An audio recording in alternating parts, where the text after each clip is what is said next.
prayer in that song keeps saying. It's a Monday morning, guys. Welcome to the WoezorTV Breakfast Cafe. Yes, the weekend has been good to quite a number of people, but to others. But of course, once we have life, we should be grateful. I always say that each and every new day gives you the opportunity to rewrite the wrongs of yesterday. So once you have today, be grateful and correct the wrongs of yesterday. As you always have it right here on WoezorTV, it's our responsibility to serve you nothing but the best of breakfast on TV. Today we've got a surprise for you, a big one. You know, we're still celebrating our mothers. Yesterday was the moment where, for a very long time now, I hardly see people post their mothers on their status here and there. But yesterday, people really did. They celebrated their mothers. And we are still in that mood. As WoezorTV, we got a surprise for you today. Madam Na and Godfred, they will bring us that particular juicy surprise pretty surely. But so stick and stay with us on that particular one as well. But we encourage you to join the conversation on all our social media platforms. Feel free to drop your comments, messages under any of the live broadcasts, and we'll read them out loud and clear. You can also send us your text via WhatsApp number 0552697939. And as I mentioned, a number of things for us to take a look at this morning. The issues on antivirus is still on. It's a conversation we should have. What do you need to know? Some say it has some similarities with COVID-19. How must we identify this, and how do we ensure that we safeguard ourselves against this new virus? It's a conversation we'll be having this morning as well. But as I told you, there is a bigger surprise where WoezorTV, in collaboration with some other people, have a special package for our mothers in town. You have that pretty surely. But let's look at our weather this morning. Currently, temperature is hovering around 27 degrees Celsius. It's expected to rise to 31, 32 degrees later in the afternoon, somewhere around 12, 1 thereabout. The weather will get a bit hot, 31 degrees Celsius. So please, we always tell you, wear something light. Don't be in any thick clothing today. The possibilities of rain showers seem so low, so not too much to say as far as rains are concerned, but you can never tell. We advise that you always go out with some umbrella in your akpete. You know, once you step out, you have your akpete. You know what akpete is? Bag.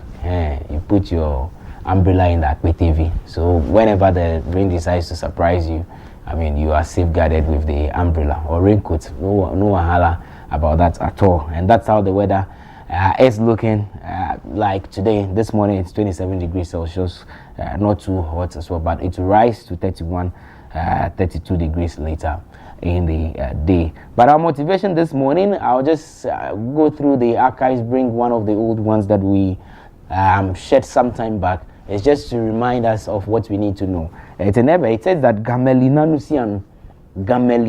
nusianu, to it there is time for everything. There is time for everything. Don't be in a haste for it. Yes, the blessings could come in different folds. Some get theirs as early as 6 a.m. Others would have to wait till 6 p.m. Others would have to wait till the end of the week. Others would have to wait for the rest of the year to get it. But definitely, what is destined to happen will happen. So give time some time. Relax, take it easy. Don't be too hard on yourself. You are doing well. Oh. Don't listen to naysayers. You are doing very, very, very well. Waking up, feeding yourself, going up and down, doing all the hassles here and there. My brother, my sister, you are doing very, very well. Don't rush it. Don't let social media deceive you. Don't put that sort of unnecessary pressure on yourself. Give time. It might not necessarily happen now, but it doesn't mean it will not happen. It will surely happen with time.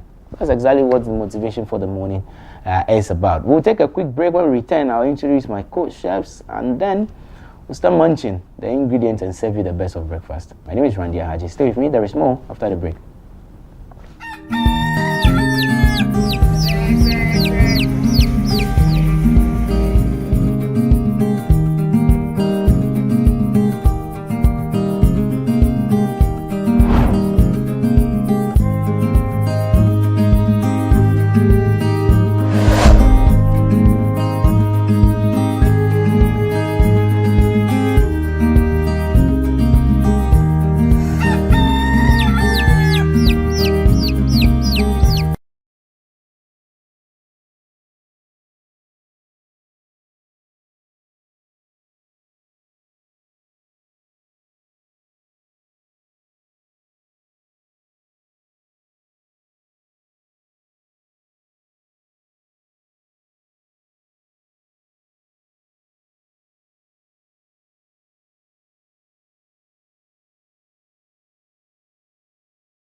Well, not too long ago,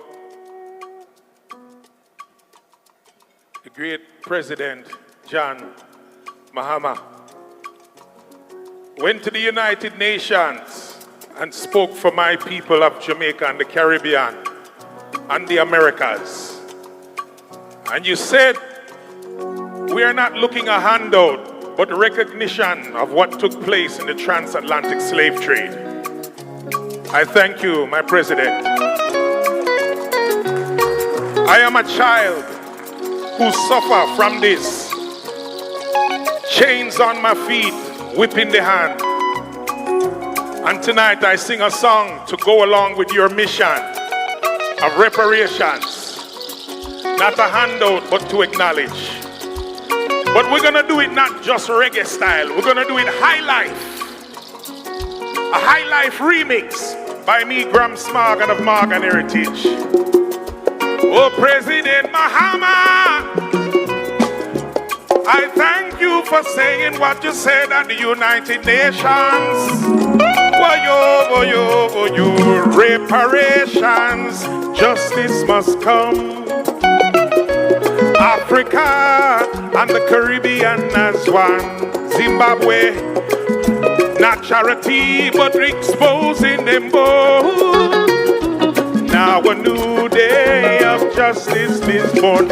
Hello, across the ocean, torn from the land. Chains on my feet, whip in the hand. But your light carried us through the storms. Now a new day of justice is born. Reparations, justice must come, yeah. Africa and the Caribbean as one. Not charity, but exposing them both. Now a new day of justice is born. Reparations, justice must come. Africa and the Caribbean as one. Not charity, but exposing them both. Now a new day of justice is born. Africa crying out loud. Now a new day of justice is born. Mahama, I give you strength. From Ghana to Zimbabwe, we thank you for holding the way. We say, Mahama, justice must come. Africa and the Caribbean as one.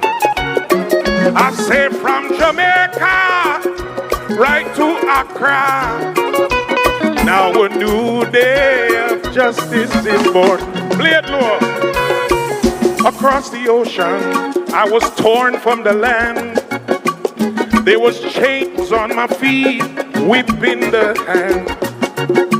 But your light carried us through the storms. Now a new day of justice is born. Mahama, Africa, and the Caribbean as one. Now a new day of justice is born. Papa Mahama, Africa is crying out. Now a new day of justice is born. I love you. Much love from Jamaica. Ooh yeah. We say Mahama, justice must come. Now a new day of justice is born. We say Mahama, justice must come, yeah. Now a new day of justice is born. Reparations.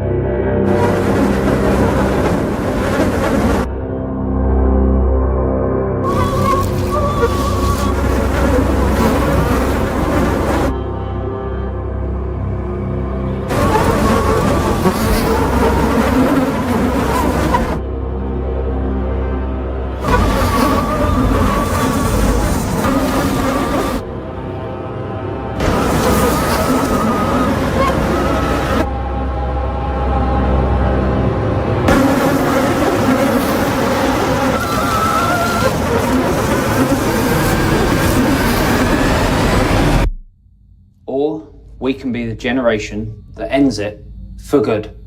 Malaria must die, so millions can live.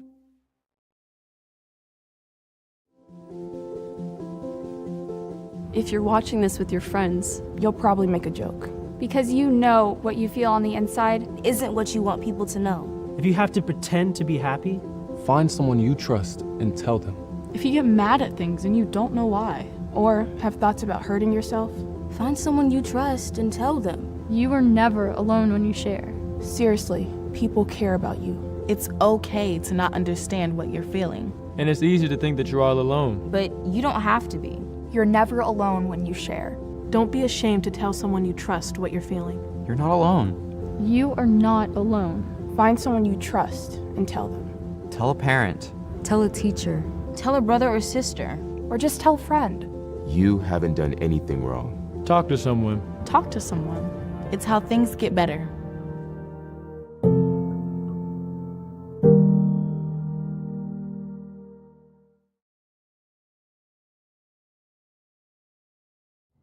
Embarrassed. Too embarrassed to speak to a loved one. Too embarrassed to speak to your doctor. Too embarrassed.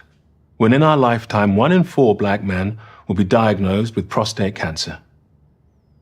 1 in 12 black men will die from prostate cancer. Let me repeat that. 1 in 4 black men will be diagnosed with prostate cancer. 1 in 12 black men will die from prostate cancer disease. 1 in 12. That could be your dad, even your older brother, uncle, or grandfather. You need to make sure they are not embarrassed to speak to you or their doctor about it. Hey, Dad, have you had your prostate checked out? See? How hard is that? It's easy. Just start the conversation. Prostate cancer is survivable if caught and treated early enough. Don't let embarrassment stop you having this important conversation. You may save someone's life. Not just your own.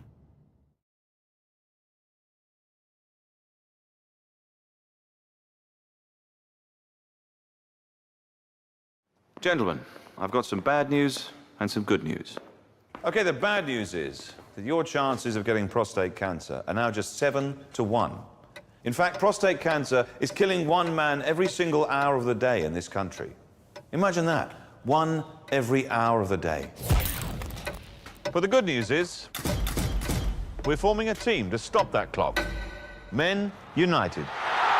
It's time men united together to fight prostate cancer, the way women have united against breast cancer. We need to get together and find a cure, as well as better ways to care for the 250,000 prostate cancer sufferers out there.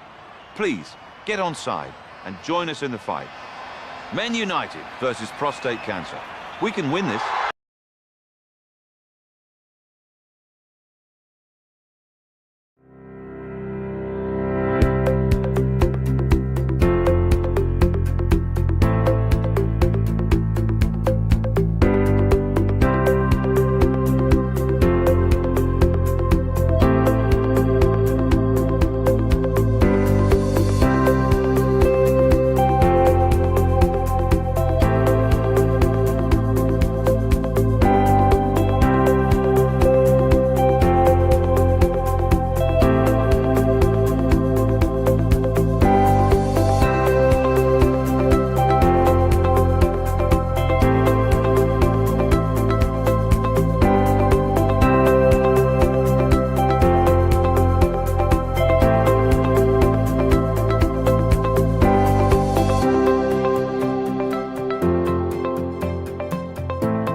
All right, so welcome back. Many thanks for still staying with us right here on WoezorTV. Remember, this is the WoezorTV Breakfast Cafe.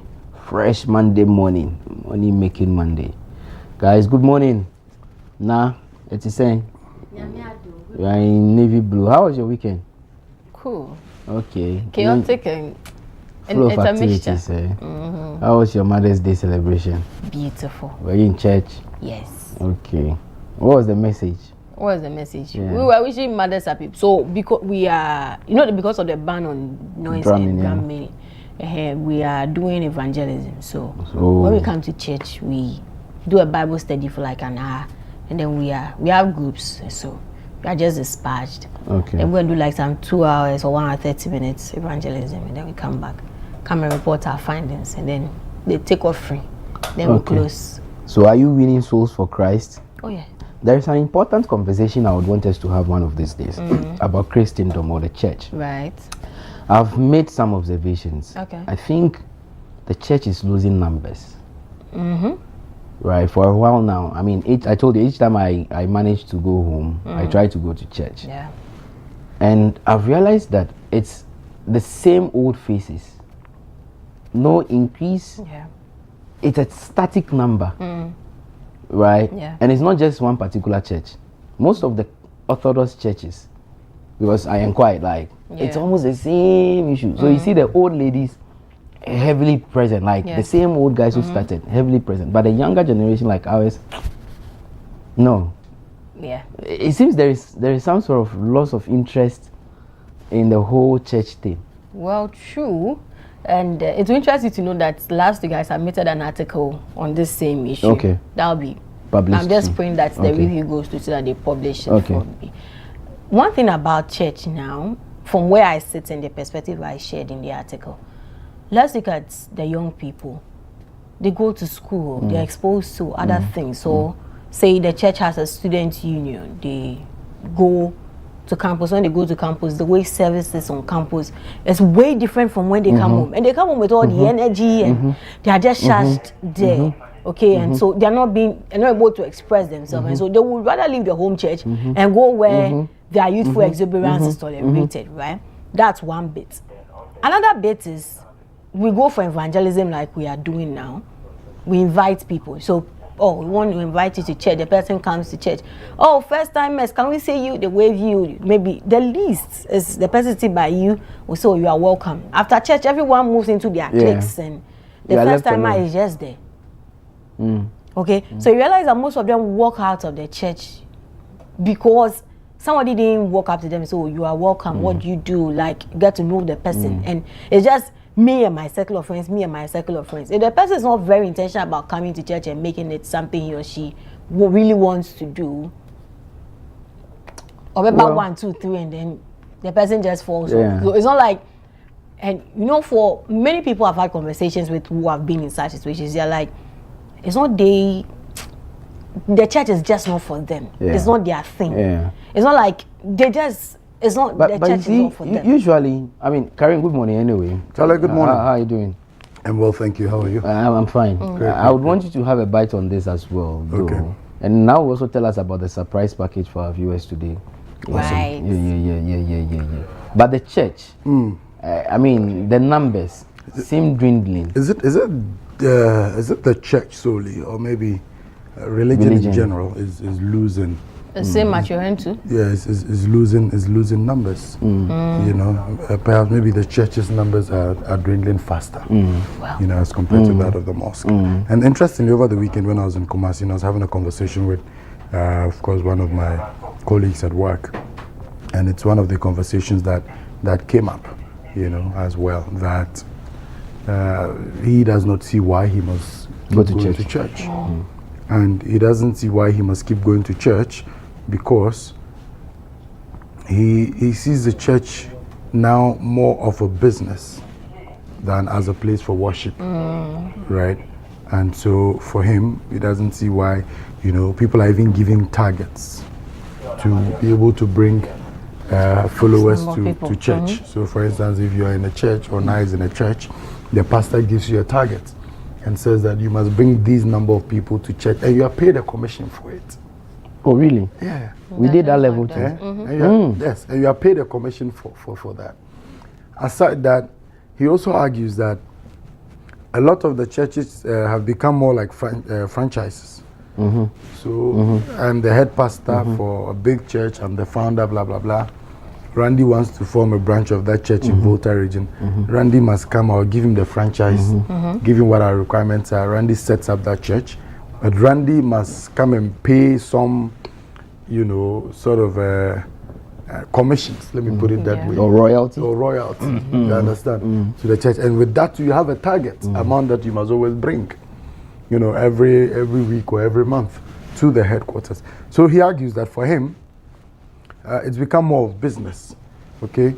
He also argues that there are several instances where people within the church need some kind of assistance, some kind of help. And the church rarely shows up for them, right? But the people keep investing in the church every now and then. You remember that video of the woman, the tithe issue? Right? But people keep investing in the church, and the church expects that people should keep investing in them. And so for him, that's his argument, that he doesn't see why he must continue going to a place that's supposed to be a place of worship, but has become a business center. And so he's basically going there to do business, and he's not interested in that. And my argument, every day I've always said that if I can talk to God directly, I don't see why I must go through a messenger. I'll talk to God directly. And God himself has made it clear to us time and again that we should talk to him directly. He listens to us in any language that we speak. But you know what will be used to defeat that? Okay. Because the Bible itself, and if you're a believer, that's if you're a Christian, you believe in the Bible. And the Bible mentioned it, that you cannot go to the Father except through me, which is Jesus Christ. And the church represents that body. I understand. Do you get it? And the church represents Christ. I understand you, but I keep saying that what's so special, okay? What's so special about your pastor, okay? That you must go and talk to God through your pastor. No. So even if you want to talk to Jesus Christ, you don't have to go to a pastor to talk to Jesus Christ. No. Okay. Every part of the world is a temple. Here, as we are here now, is a temple. True. When you sit in your car, is a temple. When you're in your bedroom, is a temple. You understand? A temple is what you make of it, not that physical structure that somebody has put up. I hope you're getting my point. So anywhere at all you find yourself is a space and is a place for you to pray. I know that Christians pray and say that in the mighty name of Jesus. No, be so. So you don't have to be in a church to say in the mighty name of Jesus, even if you insist that you want to pray through Jesus Christ. I hope you're getting my point. Yeah. I'm trying not to make this conversation a conversation of a comparison between Islam and Christianity. No. You get it? Right. I'm only saying on the surface of it, even if we want to look at it from the Christian perspective, we can look at it from that point. Of course, there are still a lot of really good men of God out there that are not running their churches like business. Yeah. That are using the gifts that God has given them for the good of society. Even in Islam, it is there. There are people who are fortunate and lucky enough to have the power of healing. Okay? God has gifted it to them. They have it. They know verses that they can combine for you. And when those verses are recited upon your life, things can change for you. The same way it's in Christianity. You have people who can do that as well in Islam. You understand? There are people who know what they can do with the Quran and whatever they combine in the Quran. There are certain verses that when they recite those verses, or they tell you to recite those verses a certain number of times, you understand, in combination with other verses, things can happen for you. But they don't tell you to come and sit in the mosque for that to happen. I hope you're getting my point. They can do all of those things for you. Now, within that, there are people who have decided to monetize theirs. Yeah. And there are others who still continue to do it for free. I hope you're getting my point. So it exists. And I appreciate and I love Apostle Lambert for one thing. Okay? That he's one soul who so far, I think, has not monetized his gift. He's not made it a money. Who is Apostle Lambert? Oh, Lambert, Officer of President, Gosbrain. Oh, Gosbrain, okay. Right? That he sees something, he would call you. And he prays with you. You understand? He doesn't say, give me this before I tell you what I've seen, or give me that before I do this for you. There are so many other men of God there like that, who have not made it a business, but have continued to do the work that God has sent them to do. I hope you're getting my point. So worship should not be a subject of monetization. Anyway. You understand? Even want to do a comparison, Randy, we'll go on. For instance, you come into the mosque, and you can't tell who is a rich man and who is a poor man. Or who is even a leader in the mosque and who is a follower in the mosque. Because in the mosque, you queue according to who came early. So your rich man who comes late will queue at the back. If the poor man comes early, you pray right behind the imam. And in Islam, it is whoever comes early and is in the front row that gets more blessing than those who are standing behind. Oh yes, that is the belief. Hope you're getting my point. Yeah. So that, but when I walk into your church, I can tell who is a rich man. Well, by where they sit. And the fact is that that is man-made. Yeah. You see, that is actually man-made. Yeah. Not what God wants. Or spiritually, that's not it. But it is man-made. We have made it that way. That there seems to be some sort of segregation. But you see, the other worrying situation is that, look, even in the villages, pardon me, the EP churches, the Methodists, the Anglicans, look, now, those days, you would have to beg to be, given the opportunity to even play instruments. You are so eager. People are so eager. Like, there is a call, you have something, you have an assignment, you have a role. So there is always a call. But lately, then they look for drama safe. Now that they look, then they beg. Where is he? Can he come? But I think there is more to be done. There are a lot of factors that come to play when it comes to some of these things. You know, previously, people used to be very eager to come serve. Now, the church has to now come and beg the people to come and serve. Right? It's a lot of things, and it will lead to another conversation of the instrumentalists being paid, not being paid, are they being appreciated? And you see, that generation where people used to do things without asking for favors with no strings attached. The pro bono thing. That generation had faded away. What we have now, it's how they are going to get money, how they are going to cash in survive real quick. You understand me? And so there's a lot for us to do. And I think that from the home, it starts from there. It stems from the home. Because I remember growing up, when I was in high school, my house mistress, senior house mistress then, was a member of the Full Gospel Businessmen's Fellowship. That was how I joined Full Gospel Businessmen's Fellowship. She was with our Wish chapter. And every weekend when they have the monthly outreach meetings, breakfast meetings, I will wear my white frock, the church dress we wear during Sundays, and follow her to go and sing. Me, I was just excited that I'm going to eat something, a different food that was on the dining food, right? But we vacate and she would still want me to come. So when I was complaining to my dad that, we vacate and she still wants me to come and she doesn't pay us, she doesn't give us anything, not even lawyer for nothing. You just go and eat there, are we hungry? My dad looked at me and was like, but when you were in school, when you were on campus, you were always excited to go. Never let it be about money. That's what my dad told me. Never let it be about money. So imagine when I spoke about the money, my dad too was like, oh yes, she doesn't pay you, so don't do it again. That would be the mindset. Yeah, so orientation.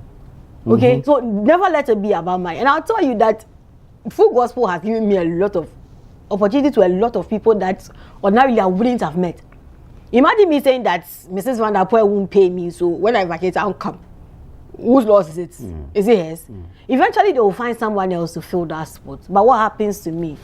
And so I think that my father did a very good job then to reorient me about the whole money thing. And I think if parents are being intentional about that, some of these things we are seeing in the church now that people have skills and now the church has to beg you to come. Like I can MC. The church started giving me opportunities before people started calling me to MC their event. And so why does the church that has given me the opportunity, nurtured me all this while, come and beg me before I do anything for it? It just doesn't make sense. Well, but just as you mentioned, there are a lot of factors why probably the numbers are reducing. A lot. Maybe, like, we need to find some good time. Hear this side, hear the other side. Well, and figure it out. Now has made mention of something very important. And that conversation should not only be tied to the church. Yeah. And that has to do with volunteerism. I think that we are gradually losing that spirit of volunteerism in our country, particularly amongst the young folks. That everything that we do today has become about money.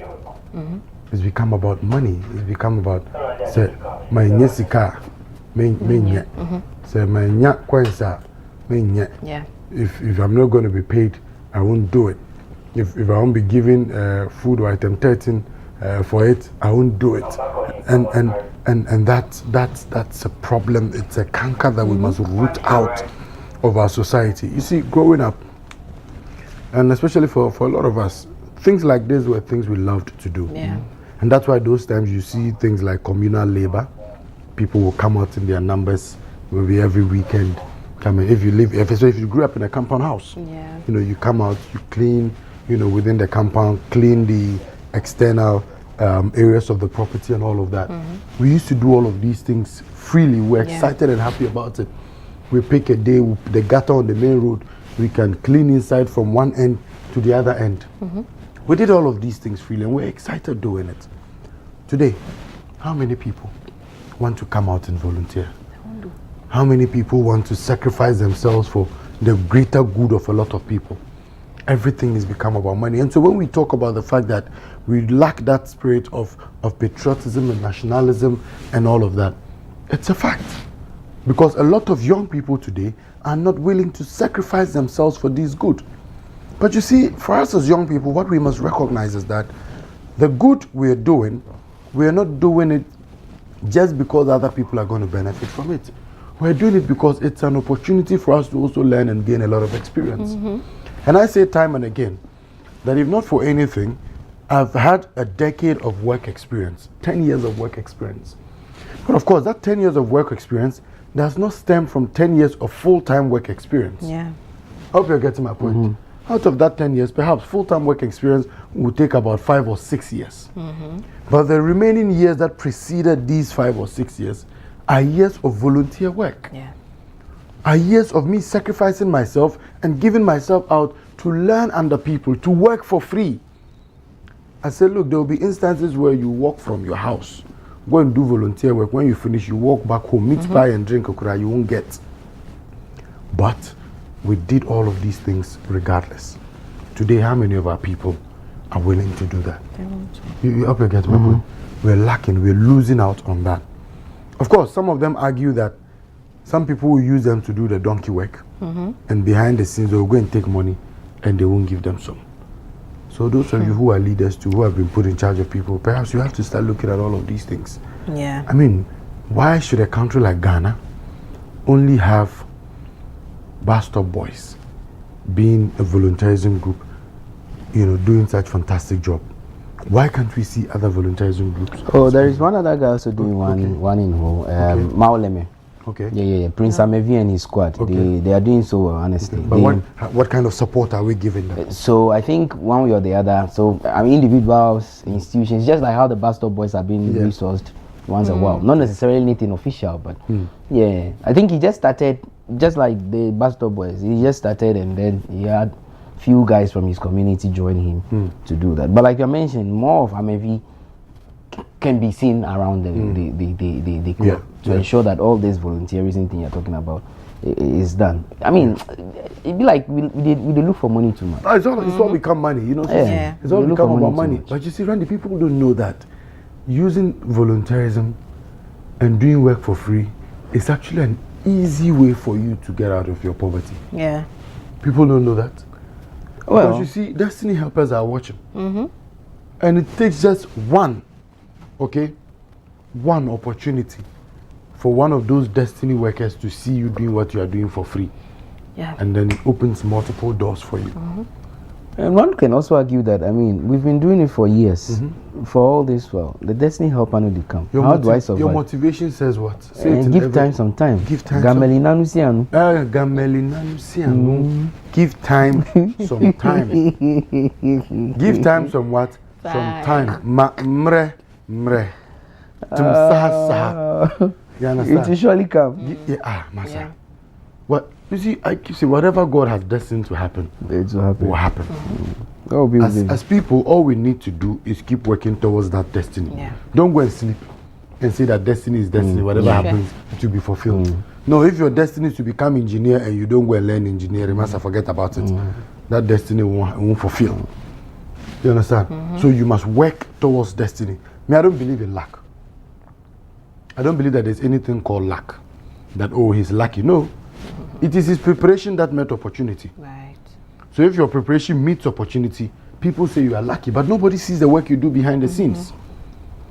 There was a young man, I took a video of over the weekend on Friday. I told him that one day I will drop that video for people to see the work that he does behind the scenes. Such that if that person succeeds someday, nobody will sit back and say that he was luck. You understand? Yeah. This man was doing a setup. Now so bono. Rain beat down like fish. But then he did inside the rain. They shake like this. Like generator will not get alternator. You understand? So, Charlie, people must be willing to sacrifice themselves. Okay. It's hard. It's difficult, especially if you don't have food to eat. You don't have, the temptations get high. But sometimes just do some 1 or 2 things for free. And watch those 2 or 3 things you have done for free open multiple doors for you. Very true. All right, thank you. I mean, this conversation most definitely will have it. But we'll bring in the clergy, so then they explain into details for us as well. I don't know, but now, do we have some people to celebrate? Oh yeah, we have some people to celebrate today. May dear, we don't slack. The month of May, no, it is a month of special people. So if we celebrate in groups, troops. Do you understand? May must me. You understand? Wait, from next week we'll start launching ourselves. You know, my mom's birthday is in May. My big sister's birthday is in May. You know. You are blessed. Oh yeah, I mean, no wonder. May is a solid. No, like at all costs, you should have a May born be around you or your family. May Queen. You don't know. You don't know. But viewers, we celebrate some birthdays this morning. If you celebrated your birthday over the weekend, belated happy birthday to you. Let's start with the belated birthdays this morning, and then we can get into our list of celebrants for today. Who are we celebrating first this morning? Okay, Dr. Eunice Wilberforce. This belated happy birthday to you, Dr. Eunice Wilberforce. May the Lord bless this new year for you. This is coming from the Family Medicine Department of UGMC. They say we celebrate one of our most dedicated and passionate doctors in our generation. Your continuous zeal and strength at the back of the exploits you do shall always make room for you on any day and any time.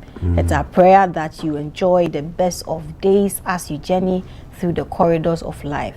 Have a blast, and it's coming from your loved ones at the UGMC Family Medicine Department. Dr. Eunice Wilberforce. Send me her Momo number. Okay. Happy belated happy birthday to you. We'll send you the Momo number. Yes, okay. send it. Jabs, do the need for sharp. Moving on from Dr. Wilberforce, let's see who we are celebrating again this morning. To the ever amazing. If you grew up reading in Daily Graphic, The Mirror, even Junior Graphic, I'm not sure this name should be one that you do not know. She is Hadiza Nuhu Kwanta. Belated happy birthday to you, ma'am. 50 years looks nice on you. Really, really nice on you. Yes, we celebrate you so much. May this new, the 5th floor be a great one for you. May be a beautiful experience for you. May the Lord continue to bless you with good health. Have a great year. Belated happy birthday to you. Away from here, let's see who we are celebrating again this morning. Mrs. Tilly Mante, happy birthday to you, Mrs. Tilly Mante. This is coming from your husband, Minister Kobe Mante, to you and the entire family. They wish you a blessed year, a great year, and an amazing year filled with lots of God's love and God's blessing. May God bless this new year for you. Belated happy birthday to you, Mrs. Tilly Mante. Away from here, who are we celebrating again this morning? Pastor Bruce Otabel. This is coming from your wife Bridget to you and your baby boy. They all wish you a blessed year. Thank you for all that you do for them. So belated happy birthday to you, Pastor Bruce Otabel. Away from him, who are we celebrating again this morning? Reverend Tony Amwakohene. Belated happy birthday to you, man of God. Reverend Tony Amwakohene of Tony Amwakohene Ministries, from the entire membership. They all wish you a blessed year. Have a great one, man of God. And so, that'll be it for belated birthdays this morning. Let's get into our list of celebrants for today, 11th May 2026. To Dr. Doreen Nyamesem Odami, happy birthday to you. This is coming from your husband, Dr. Jonathan Odami, and the entire family to you. We all wish you a blessed year, a great year, an amazing year, of course, filled with lots of God's love and God's blessing. Continue to be that great inspiration you've always been. We wish you the very best that life has got to offer, and may this year be one of your best years yet. May the lines fall in pleasant places for you, Dr.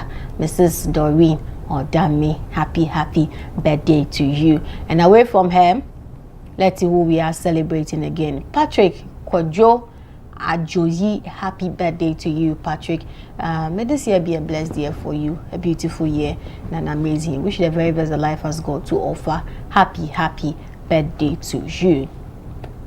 And away from Patrick, let's see who we are celebrating again this morning. To Madam Sheila Atukwefio, it's your birthday today. Happy birthday to you, Madam Sheila Atukwefio. May this year be a blessed year for you, maybe a beautiful year, and maybe an amazing year for you.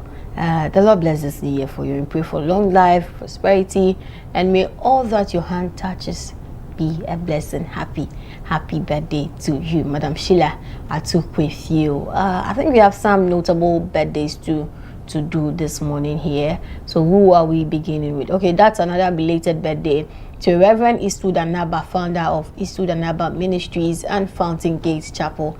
Belated happy birthday to you, man of God. We celebrate you so much, and we thank God for your life. Away from him, let's see who we are celebrating again. It's a belated happy birthday, notable again to the Minister for Lands and Natural Resources, Honorable Emmanuel Amakufibua. Belated happy birthday to you, sir. We celebrate you so much. Away from him, who are we celebrating again?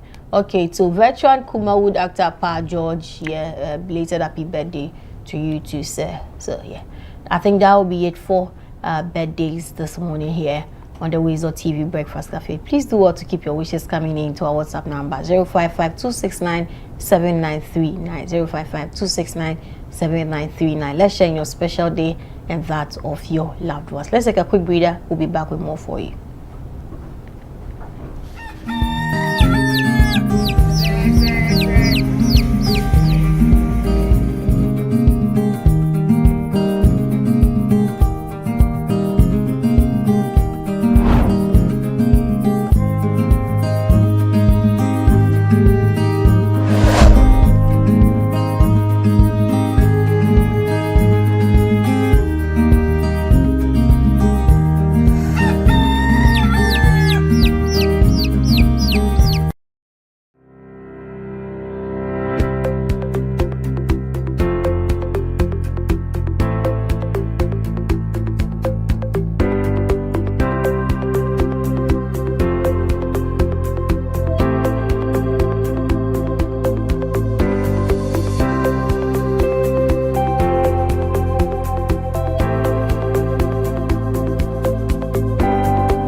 Or we can be the generation that ends it for good.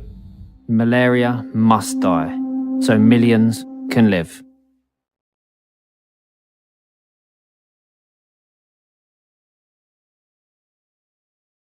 Gentlemen, I've got some bad news and some good news. Okay, the bad news is that your chances of getting prostate cancer are now just 7 to 1. In fact, prostate cancer is killing one man every single hour of the day in this country. Imagine that, one every hour of the day. But the good news is, we're forming a team to stop that clock. Men United. It's time men united together to fight prostate cancer, the way women have united against breast cancer. We need to get together and find a cure, as well as better ways to care for the 250,000 prostate cancer sufferers out there. Please, get on side and join us in the fight. Men United versus prostate cancer. We can win this.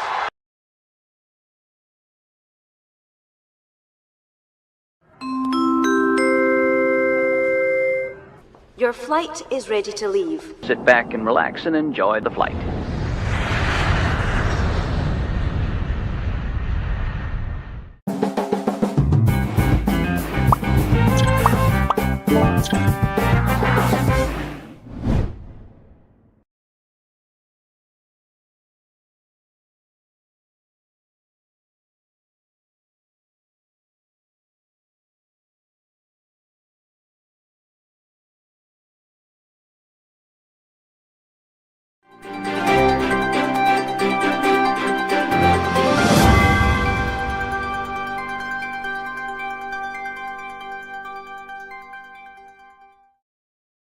Time now for some WoezorTV report. Let's take a look at the headlines.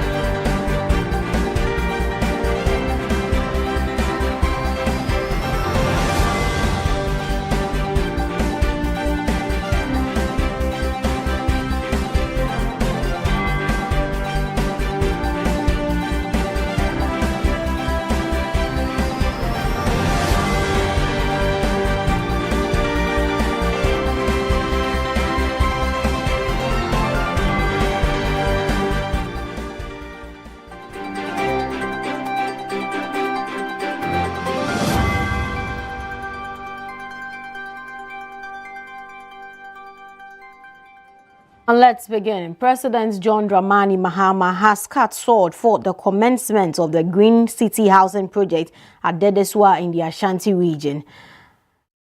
The project by the State Housing Company is expected to deliver more than 1,000 housing units to help address Ghana's housing deficit. Government says the initiatives form part of efforts to provide affordable and sustainable housing for citizens. There's more in this report. Green City housing project at the Dedeswa is being described as one of the country's most ambitious housing developments in recent years.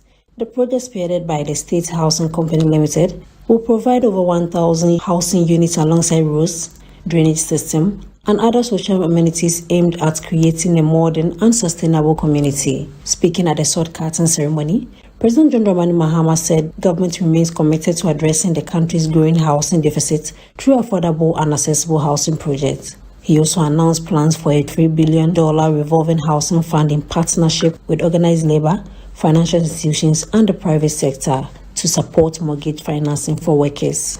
Government's reset agenda is not just a slogan. It is a commitment to rethink how we deliver housing, infrastructure, and opportunity for our people. At the heart of this vision is a simple yet powerful belief that decent housing is not a privilege for a few, but it is a right for all our people. Access to housing improves public health. It strengthens educational outcomes. It boosts productivity and stabilizes communities. Minister for Works, Housing and Water Resources, Kenneth Gilbert Ejay, described the project as a major step toward transforming Ghana's housing sector while promoting climate-conscious development. This is not just about building houses. It is about building dignity, stability, and opportunity. His Excellency the President has made it clear that housing is not luxury. It is a necessity. It is the foundational to national development. This project reflects that conviction. The managing director of the State Housing Company Limited, John Sharif Bauer, assured the public that the project will be executed within schedule and deliver quality affordable homes to Ghanaians. I want to be clear about what this project is and what it is not. It is not simply a promise. It is not a concept. It is not a rendering on a presentation slide that will gather dust in a boardroom. The Green City, the Diswa, is a plan that is ready to become reality. The first phase of the project is expected to deliver over 200 housing units by the end of 2027. For WoezorTV, Rachel Asamoah. Have upgraded Ghana's long-term foreign currency issuer default rating to B with a positive outlook, citing a sharp fall in public debt, strong economic growth, and a boost in international reserves. The rating agency notes Ghana's fiscal consolidation, improved public financial management, and currency appreciation have strengthened external liquidity, while current account surpluses and robust gold exports continue to bolster reserves. Fitch expects public debts to fall further to 46% of GDP by 2027, with continued fiscal prudence supporting macroeconomic stability. The upgrade reflects growing confidence in Ghana's ability to manage its economy sustainably while maintaining external buffers. And in other news, reserve accumulation program, GANRAP, is set to purchase 3 tons of gold every week, to a move expected to generate over $400 million weekly for the economy through 2028. Gold Board CEO Sami Jemfi says the program targets 2.45 tons from artisanal miners and 0.55 tons from large-scale producers each week. He explained that GANRAP is part of government's economic research agenda aimed at strengthening reserves, stabilizing the cedi, and safeguarding the economy against external shocks. Mr. Jemfi says GANRAP is about to build a resilient economy and maximizing Ghana's benefit from its gold resources, ensuring the country retains more gold domestically and strengthen its long-term economic stability. And away from that story of gold, a driver captured in a viral video driving dangerously on the Kumasi-Accra highway has been convicted by the La Motor Court. The convict, Jacob Richard, who was behind the wheel of a Toyota Voxy with registration number EN55126, was arrested following investigations by the Motor Traffic and Transport Department after the footage circulated widely on social media. He was charged with multiple offenses, including driving on the wrong side of the road, causing obstruction, endangering other road users, and careless and inconsiderate driving under the Road Traffic Act and regulations. The court fined him 260 penalty units, equivalent to 3,120 Ghana cedis, in default, of which he will serve 15 days imprisonment with hard labor. Time now for some international news.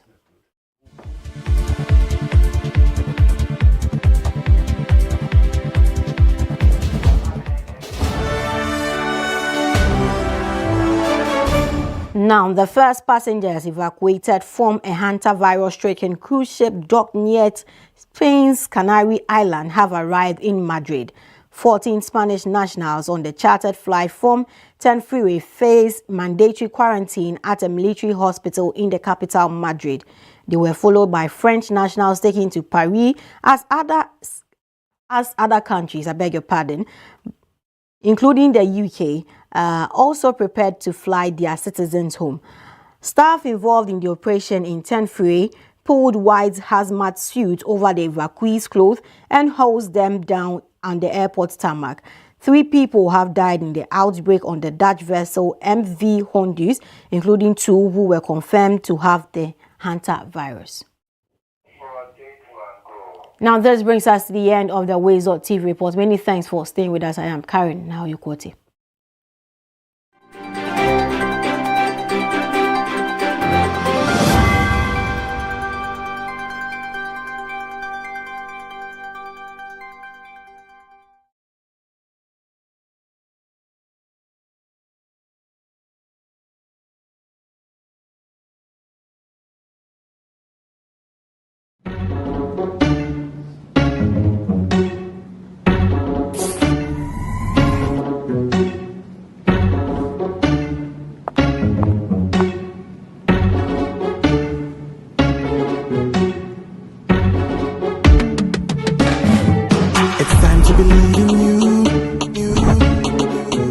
changing, so should you.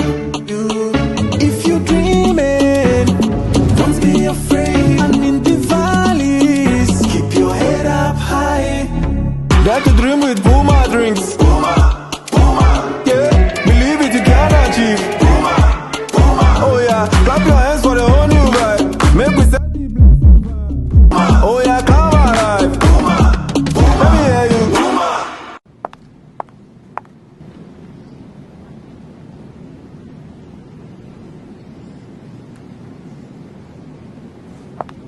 Puma drinks, a whole new vibe. Another quality product from Casa Precon. This advert is FDA approved. Okay, next one. Sit down. Look to camera. This is what it looks like to be exceptional, to stand out from the crowd, to make history. But what if women didn't have to be exceptional? What if they didn't have to be the first, the best, or the only woman? What if being a female engineer wasn't remarkable? What if women and men could compete as equals?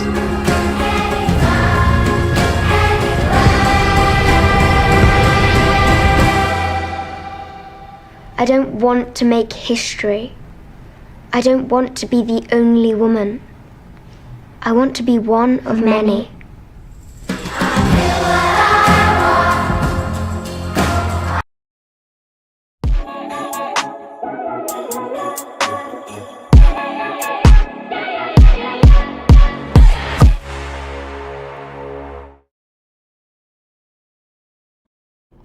We're back for sports update on the Breakfast Cafe. My name is Godfred Amwafo. Let's start from the camp of the Black Stars. Remember that the President John Dramani Mahama launched the fundraising campaign to raise some amount of money for the Black Stars, their qualification preparation for the 2026 FIFA World Cup, and even their participation there. And so, of course, some corporate organizations have started donating to that coffers to ensure that we raise that amount of money. Now, over the weekend, one organization that joined the stream to give their pledge was the Stanbic Bank. The Deputy Minister for Finance and Chairman of the Black Stars World Cup Fundraising Committee, Thomas Nyako Ampem, on behalf of the government, received a check for 3 million Ghana cedis from Stanbic Bank, being a redemption of their pledge to support the national team's participation at the upcoming 2026 FIFA World Cup. The donation is a response to the fundraising effort, which the President, of course, launched to raise $30 million from corporate Ghana and individuals to boost the Black Stars campaign in the North America, where Ghana will make a fifth appearance on the global stage. Now, Ghana is in Group L of the historic 48th team tournament. Presenting the check, Stanbic Bank Chief Executive Kwabena Asoman disclosed that their support is structured in two ways. First part is a participation contribution to address more pressing needs, and the second as an incentive portion to motivate and encourage the team to look beyond the first round and go all the way to the finals of the competition. So in that regard, Stanbic Bank has actually redeemed their pledge to the Black Stars. Now let's talk about the Black Princesses, because they have qualified for the Under-20 Women's World Cup, and this is the 8th time they are doing it after picking 1-1 draw against their counterpart Uganda away from Ghana. Remember, in the first leg they played here at Accra Sports Stadium, it ended 2-1 in favor of Ghana, so they went away only needing to a draw, or just, a win for them could have also, given them this victory. And of course, they picked that 1-1 vital point in that regard, and so it puts them in a good position, and of course they have qualified for the upcoming World Cup in that regard. Now the goal was scored by Linda Osu after Uganda actually took the first lead in the first half. she managed to get that equalizing goal for the Black Princesses to secure the qualification for the Under-20 World Cup. Here's the highlights of that game. Here, a huge start for the Ghana Queen Cranes. They scored in the first half in the game played in Accra, and now in a few moments right here in front of their home crowd, they will be celebrating this moment. They are leading by 1-0, and they leap onto the FA president. It's now what Kampala wanted. Now the tie is widely open because it is Kabene Slivia on a run that beats at the Ghanaian defender, at the central defender there. Takes the deflection onto at the border of a Precious Asante in a Ghana's box area. Good run. Taken by Slivia Kabene. Just getting off one of the Ghanaian players, Diana Amwako. Tries to lay the cross at the edge of the goal area. Was Precious Asante. Might be the person to have made that well shown matching orders. Advantage here to that pass. Oh, that was that hard stamp coming in from the headline here, because it was really uncalled for the Ghana defender, because the ball was played away for by the same player. But look at this, the right foot, and then there coming in from here from her left foot. Barbara Nomo with the yellow card. Linda also. Ghana with this opportunity. Brought in by Linda. Well struck. And into the back of the net, coming in from a set piece. As the Ghana side away from one with an away goal. The Black Princesses draw their first goal at the Kadiva Stadium against the Queen Cranes of Uganda. A huge away goal for the Ghana on the road to the World Cup. And the road is opening up for the visitors. Linda Owusu from the...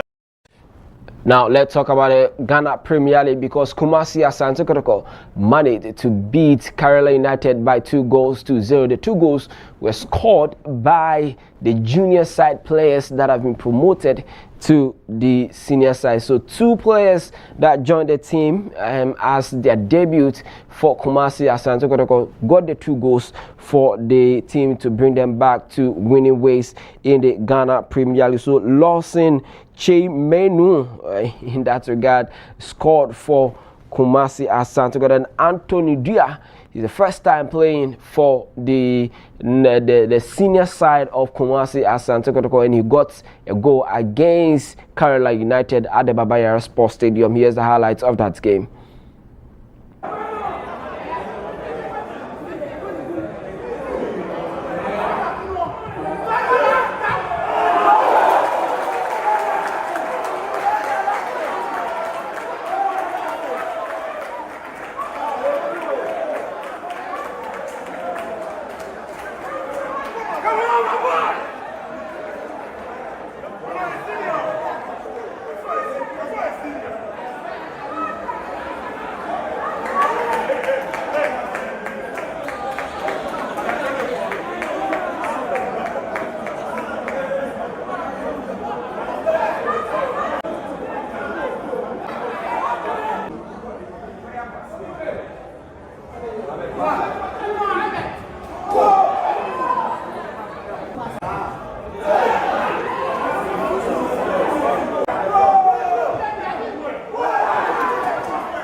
Let's move away from the Ghana Premier League and straight to the English Premier League, because the race to the title is now more heightened than ever. Over the weekend, Arsenal had a late winner against West Ham United. A goal by Leonardo Trossard actually set them in a good position of winning this season's title. Here's the highlight of that game. They won the game by 1-0. There was some controversy about the game because at the latter part, in fact, Wilson struck and the referee actually, after reviewing VAR, said there was an infringement on Arsenal's goalkeeper, and so that goal was disallowed. And if it had, stood, that was going to be a 1-1. But Arsenal had it through VAR, getting that 1-0 win over West Ham United. Here's the highlights of that game.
Now, elsewhere in Spain, Barcelona have won their 29th La Liga title by beating rival Real Madrid by 2-0.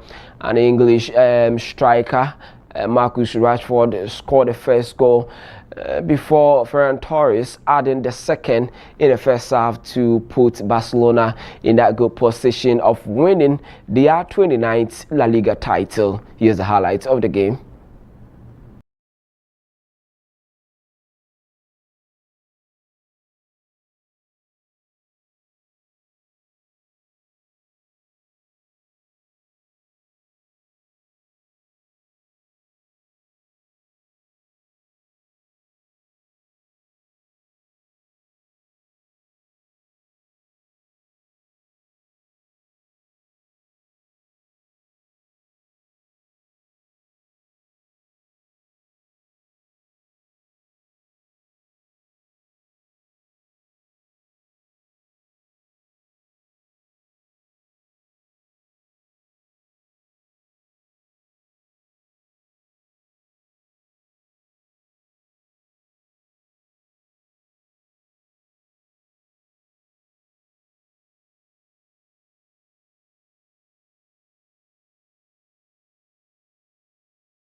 Now let's talk about boxing and heavyweight. Of course, Daniel Dubois crashed to the canvas within 10 seconds of the opening bell in Manchester, and again in the third round. Suddenly, every soul inside the Co-opt Life Arena was paying very close attention. For years, Dubois has carried the label of a fighter who falls when things become uncomfortable.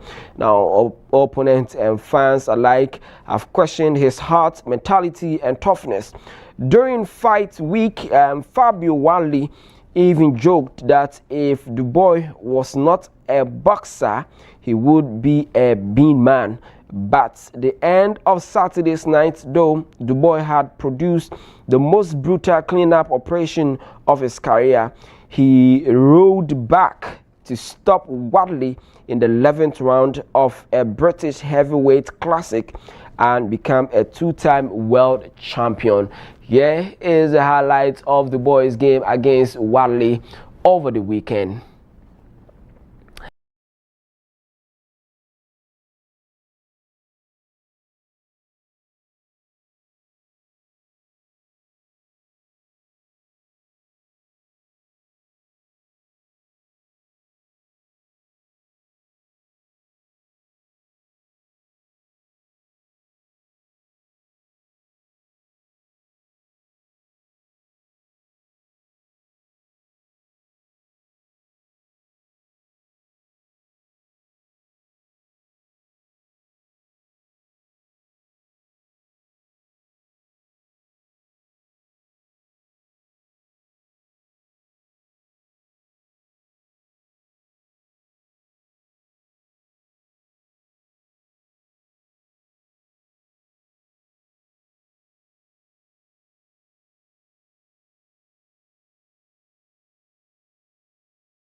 This is where I draw the curtains on sports. My name is Godfrey Amuafo Asante. I'll bring you entertainment. Do stay.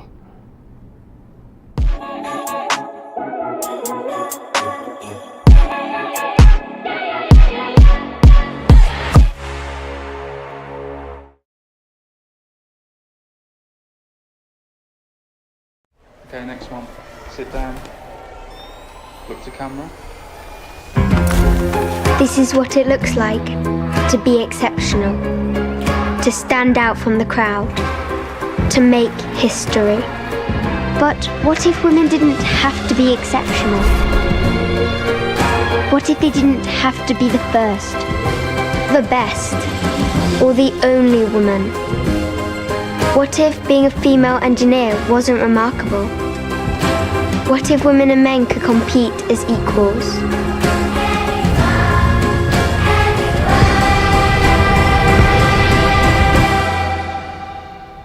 I don't want to make history. I don't want to be the only woman.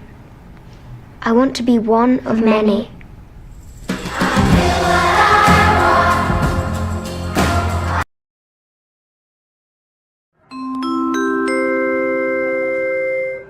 Your flight is ready to leave. Sit back and relax and enjoy the flight.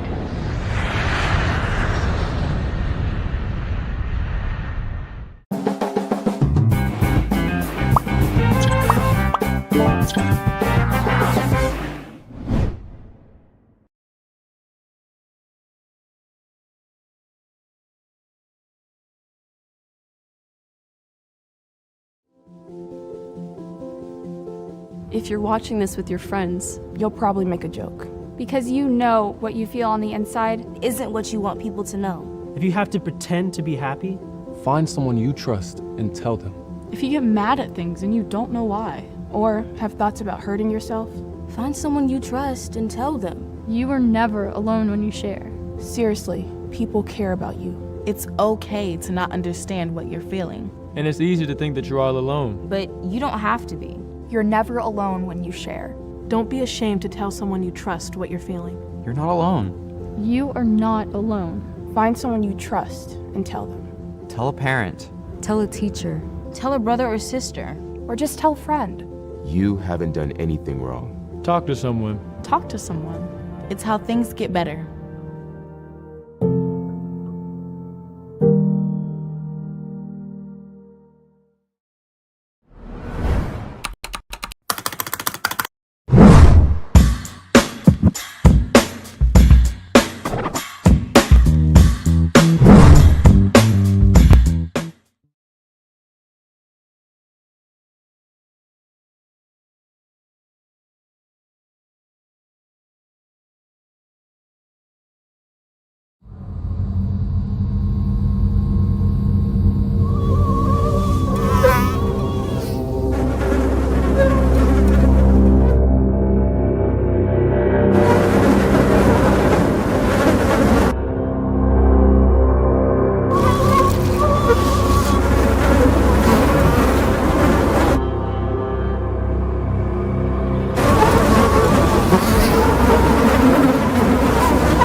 we can be the generation that ends it for good. Malaria must die, so millions can live.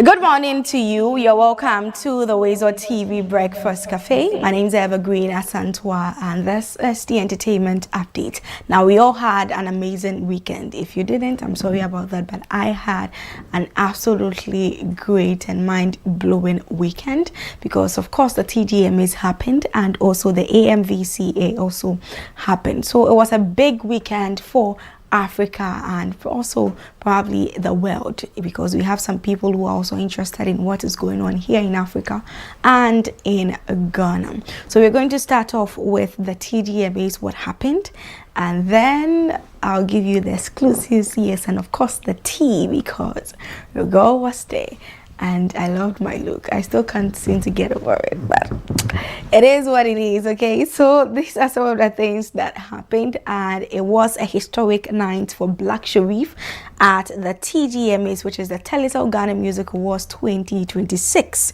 as he emerged the biggest winner of the evening, taking home the coveted Artist of the Year award at the Grand Arena in Accra. Now, the win marks the second time claiming the top honor after first winning in 2023, further cementing his place among Ghana's leading music stars. Now, beyond the headline award, Black Sharif picked up 4 additional trophies, including Album or EP of the Year for Iron Boy, Best Hip Hop Song, Best Afrobeat Song, and Songwriter of the Year for Sacrifice. Now, during his acceptance speech, he also announced that the 100,000 Ghana Cedis sponsorship package attached to his Album of the Year win should go to rising artist Ara the J, with support for listening parties should also be given to Ghana Boy. And there's a video to this. Living God, the most merciful and most compassionate. I, Muhammad Ismail Sharif, is back on this stage again. Yes, sir. Thank you so much to my fans who stream my music. Thank you so much to my family. Thank you so much. I love you, man. I love you guys so much. Yes, sir. We have hip-hop song of the year. This is the second time, right? Yeah, this is the second time, and we are back here. And we'll be back again. Like Kidi said, them days, man. I love you guys so much. Take care. Thank you to Guinness for the 100K and the listening for the awards. That thing we for share through for the family right now. So the 100K, we won the 100K for Ara the J. And then we won the listening for Ghana Boy. Yes, sir, we share the money and the listening for here right now. In the name of the true and living God, the most merciful and most compassionate. So yes, that is one of the amazing speeches we had on Saturday throughout to that of Sunday morning, because I got home in the morning, yeah. But it was a great evening, and I would want to know what Karim thinks about the just ended Telecel Ghana Music Awards night. So first of all, what was your impression about the event? Well, I mean, as usual, I think that it was a good one. We just say that in Ghana, there's always more room for improvement, and I believe that we can do better with events of that nature. Of course, you may want to blame a few of the challenges on, the venue in itself. I think that we should start getting people to invest in proper venues for events of this nature. I mean, we've been running this, music awards for over a decade, and so let's see how best we can get proper investment in the infrastructure and the logistics. I remember Mr. Easy in December, asked the government to give him space so he can put up a proper event space, proper auditorium, concert halls, and stuff like that. Maybe we need to really start looking at some of these things, and so. But kudos to Charterhouse and for being able to hold this down for the number of years that they've been holding it down. Kudos to Telecel for sponsoring it as well. and to all of our creatives for you know, constantly serving us with the best of music and all of the amazing performances. But shout outs to Blacko, you know, 24-year-old chap doing some amazing stuff in the industry. It's fantastic, and it's fascinating to see all of the things that he's doing. He's the Artist of the Year on 2 occasions, and he's not even 25 years yet. And I wouldn't be surprised if he pulls up next year again and becomes Artist of the Year.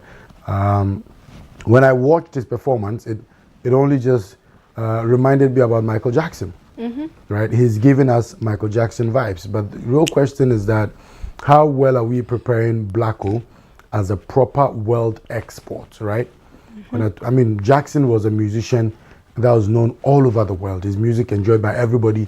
Even up until today, we are still talking about Michael Jackson and his contribution to the creative space, his music, and all of that. And Blacko, I think, is on that path. He just has, of course, a little more work to do. His team also has some work that they have to do and all of that. But I'm sure with time we should be getting to that point. So, I mean, really good stuff. I was glad I saw Enam won the Best Female Vocal Performance. Enam is fantastic. Yeah.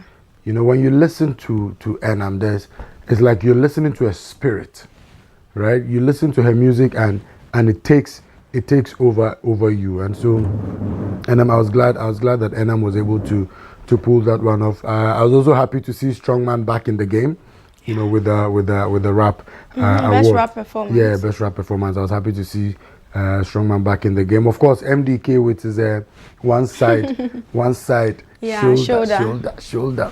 You know, so I mean, there are a lot of songs that one would not be. I mean, you won't be surprised when you hear that they have won an election, and Randy is in the studio trying to do the one side shoulder dance. Yeah, I mean, Kofi Kinata, as usual, whatever happens, as for his High Life Music of the Year, dear. Yeah, he's always claiming. Yeah, I mean, that's one award there. We've left it for him. Yeah. I don't know how he does it, but he makes sure that every year, that one song that blows out and that wins him an award. And so kudos to Kofi Kinata for that one. I'm trying to understand how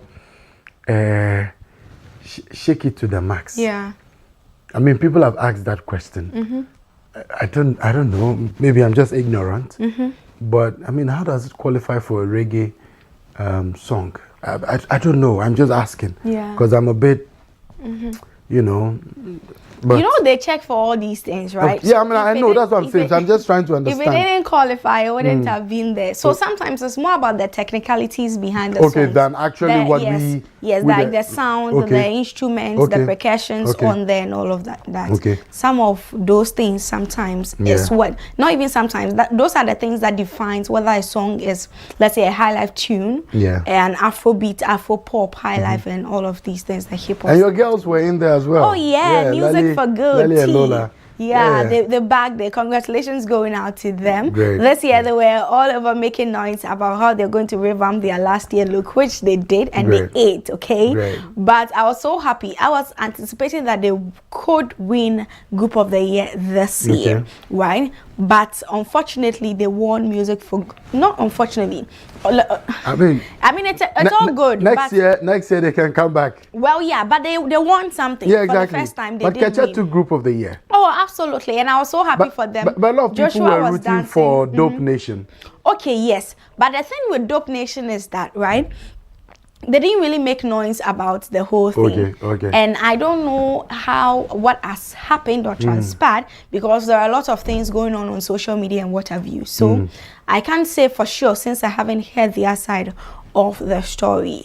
But they didn't really push it that much. So maybe that's also why it didn't win the group. They didn't win Group of the Year. Yes, but Ketchup won. I met them actually. Yeah. I mean, and they were happy. Top guys. Top guys. They're my guys. Yeah. Of course, I was also happy to see that Kevin Boy, and Kojo Black also got something for excellence. Oh, Kojo, let me talk about Kojo. Kojo, congratulations going out to you, right? I said yesterday, we literally came back in the morning. So I couldn't meet him one-on-one, but I was so happy for him yesterday. You know that he's one of the people who have worked so hard. Yeah. And if you know his story, you know that he has actually put in the work, in as much as everybody on there also put in the work. But sometimes there are some stories that when you hear, you know, and they actually come out successful, you're like happy for them and what have you. So congratulations going out to you. He was so happy. What's some more dragon? Yesterday at the end of his speech, that was what he kept on saying, and it was just interesting. I mean, I'm happy for him. Excellent is an amazing song. The visuals absolutely amazing. So we were all happy for him. In fact, you know, there are some categories that when certain people win, like you're literally not like surprised, because of course everybody there deserves it, but you would still know the songs that actually did what they had to do. Like there are some, you know, it's just that the artist of the year, you come on. No, I mean, Black. I was rooting for two people. Yeah. You know, Wendy and Blacko. Yes. You know, because I also felt that Wendy has put in the work. She's worked hard over the years. She's just not been so lucky in the industry because, of course, of how she came into the industry. People felt like, you know, she was coming in as a replacement to Ebony and all of that. And so people just held grudges with her because of that for absolutely no reason. But I think that she's put in the work. She's proved everybody wrong. Even at the time when we thought that her career was taking a nosedive, she put in the work. She brought it back up again.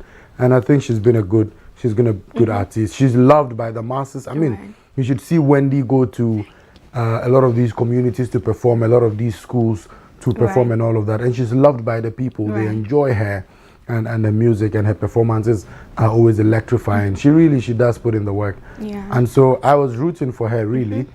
But of course, Blacko is my guy too. And I love to see young people succeed. But can I tell you something? Sure. Yesterday, we were all shocked. You know why? Wendy performed a gospel song. Oh, you're kidding me. Oh, I am telling you. I'm not even joking. I mean, you see the way I've held my waist. That was how shocked like everybody was. And that was the first song that she sang. Oh, wow. And she even played the piano. That was how confident that she was about winning the Artist of the Year. I mean, I was so happy, right? There were some, you know, I mean, let's talk about the positive things that happened anyway. But I absolutely enjoyed her performance. Wendy was looking absolutely stunning, amazing. I mean, she always embodies that sexiness and already a picture, because Wendy has it to the max, and I loved it. And of course, you talked about Blacko's performance, which is the Michael Jackson vibe, and I think it emanates from her pop star song, because Popstar gave us that vibe. He embodied some of the elements of that of Michael Jackson. So I think that was what the whole performance was about. We all loved it, and that was one of the best performances for the night. No two ways about that. We all absolutely enjoyed that. Diana Hamilton, I met Auntie Diana yesterday. She said, "Oh girl, you looking good." I said, "Thank you, Mama." And a huge congratulations also going out to her for winning Best Gospel Artist of the Year. She did an amazing job with her performance as well. PST came in also hot.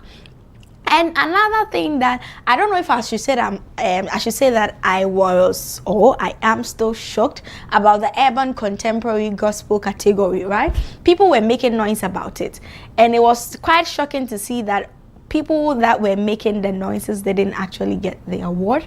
And we didn't see Kofi Pepper coming in, but somehow, some way, you know, that's like some steez and composure right there. It's like, I know what I'm doing. I don't have to talk much. But congratulations also going out to him on that one. I was so happy also for him. And Nam also did an amazing job. You also mentioned she also gave us an outstanding performance. We all love her new path, and we are also going to continue to support her and celebrate her. And Ara J won also the best music video, which is for Put 'Em on God. And yes, we were also all happy. Unfortunately, I heard he is not too well at the moment, so he wasn't there.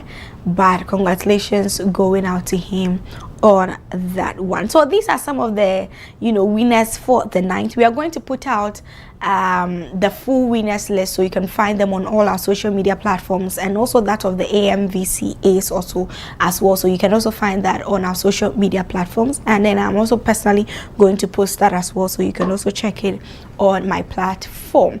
And that of Daddy Lumba also won the Lifetime Achievement Award, and it was so emotional, right, and exciting at the same time, because we had is it Kojoenchi coming, or is it Oforiam Amponsa?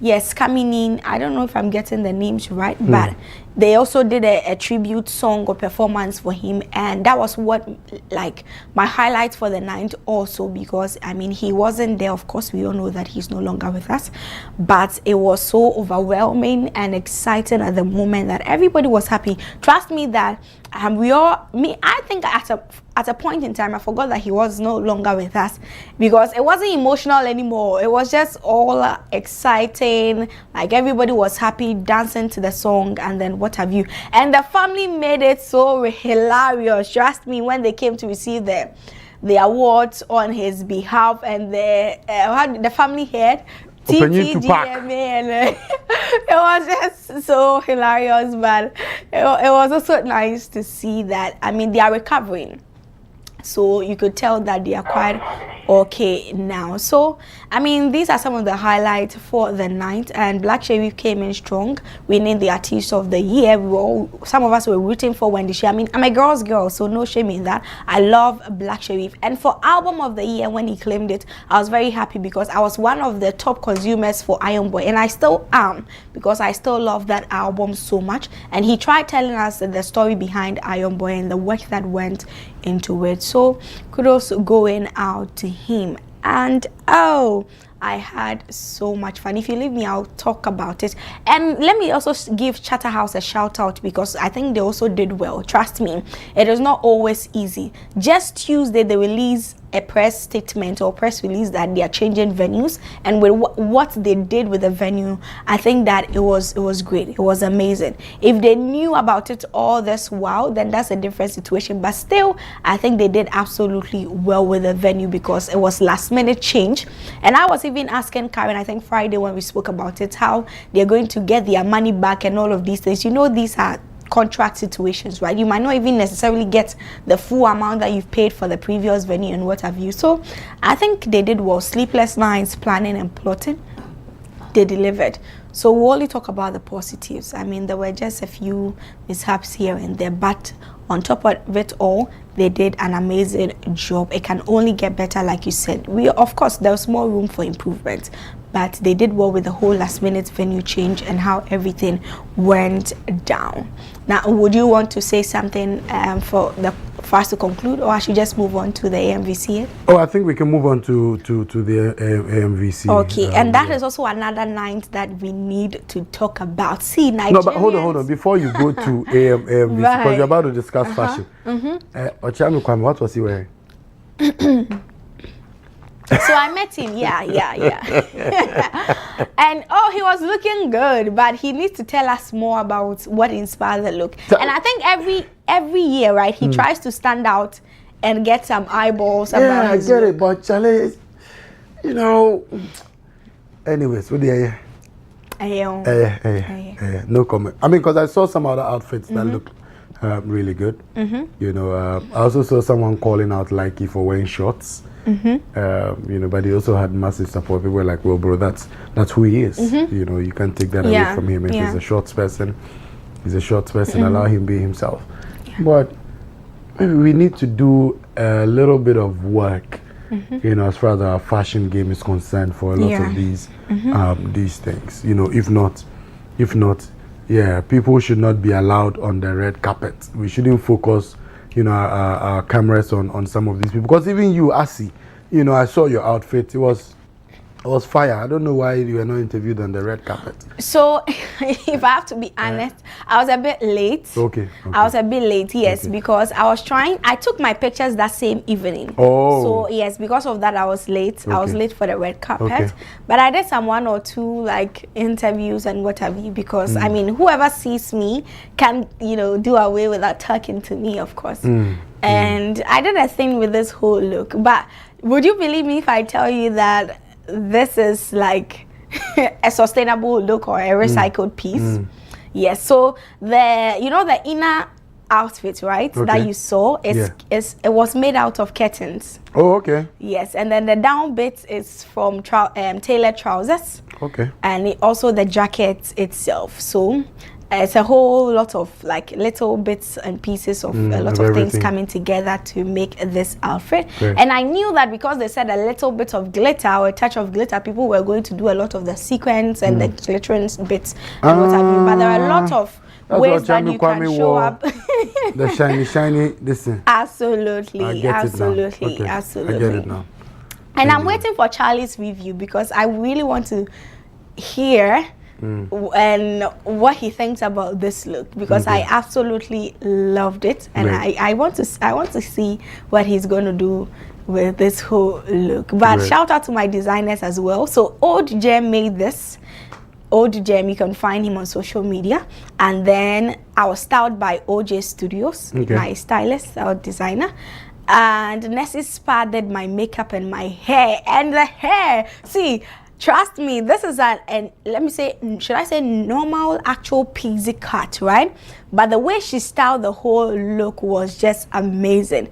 And I'm not even praising myself or what have you, but the compliment, I mean, you know that thing that when you are done dressing and putting yourself together and you step out and you're like, oh, am I too sure about this?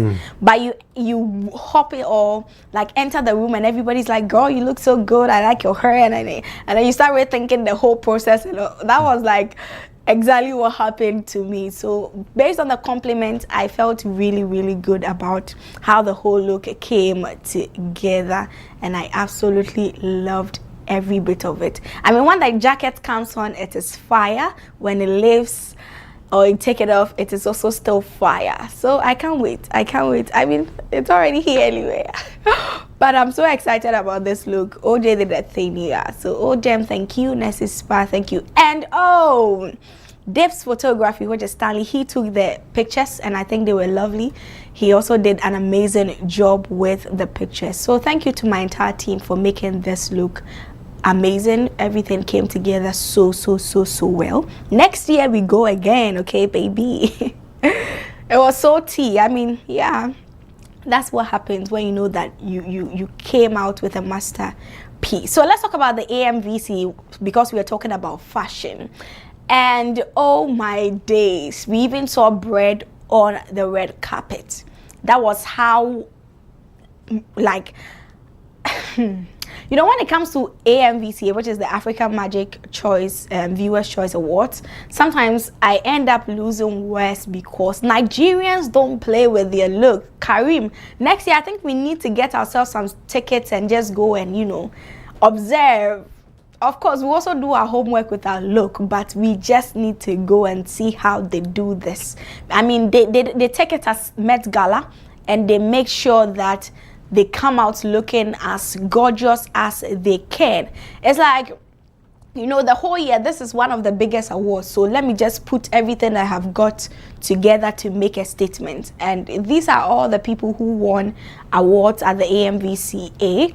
And Uche was so emotional. And I think she was sort of crying and she was happy at the same time. It was just crazy. She won the Trailblazer Award, and Monica. And you watched To Kill a Monkey, right? I think we spoke about it when it came out. Were you able to watch it? No, I haven't watched it yet. To Kill a Monkey, he also won supporting actor.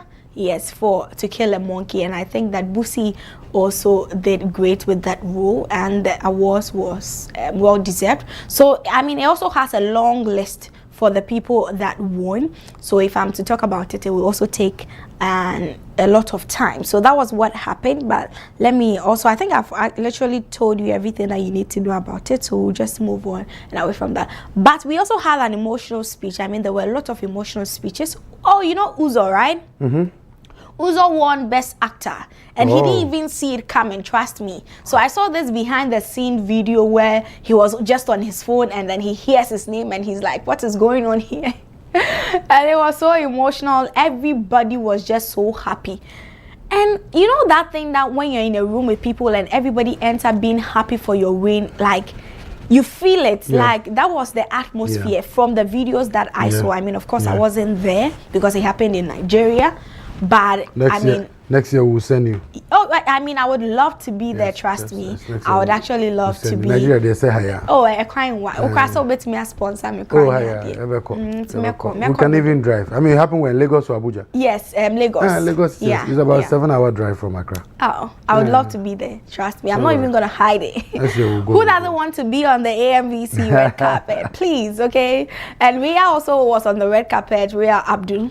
She did the red carpet with other people, and it was great. I mean, if I'm to mention names, it will just be a whole long, situation. But a huge congratulations going out to every nominee and also everybody that won. Like I keep saying, the artworks will be out. You see the full list on our social media platforms so that you can keep yourself abreast and updated on who won what at the TDMAs and also at the AMVC also over the weekend. Now the video is also out with some good news, and Superstar is set to also receive another major international honor, which is after being announced as the 2026 inductee into the Black Music and Entertainment Walk of Fame. Now, the recognition will make him the second Nigerian artist to receive the honor after Afrobeat legend Fela Kuti, with organizers praising his contribution to global music, Afrobeat, philanthropy, entrepreneurship, and cross-cultural combinations. And the induction ceremony is scheduled for June 1st in Atlanta's historic West Side, where influential figures who have shaped Black entertainment and culture will be celebrated. So yes, a huge congratulations going out to our very own Davido. He also won is it African Song of the Year with Omale? Yes, With You, right? Is it With You? Yes, I think that. Yeah, that's it. So everybody was also happy, and he has like how do they call these people, like managers in literally every country, right? So they keep receiving the award for him. I think last year too was the same person, this year too. So congratulations going out to him. So these were some of the amazing things that happened over the weekend. In case you missed it, now you have the full tea, okay, of what happened in the entertainment history over the weekend. And also on 1st of June, Davido joins the inductees for music and the entertainment industry. This is something great, and I am so happy for him because Fela Kuti was the first to receive this honor, and then he gets to also join and also become a legend. So it is the Music and Entertainment Walk of Fame. Congratulations once again. My name is Evergreen Asantwa. This has been the entertainment update here on the WoezorTV Breakfast Cafe. Karim, thank you for joining in on this conversation. If you leave me, I'm going to talk, but I'll just save you some words, right? So thank you for watching once again. I'll see you, God willing, tomorrow. Until then, the show still continues, and enjoy the rest of our programs.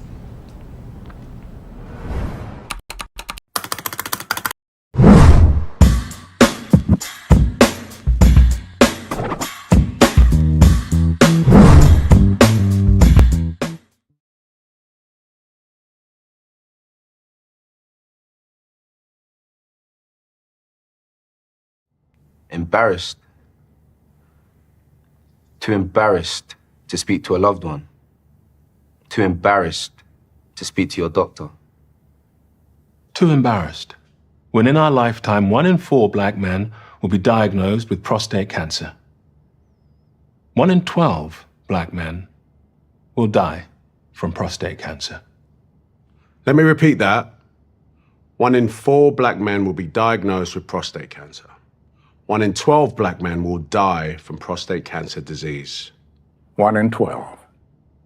That could be your dad, even your older brother, uncle, or grandfather.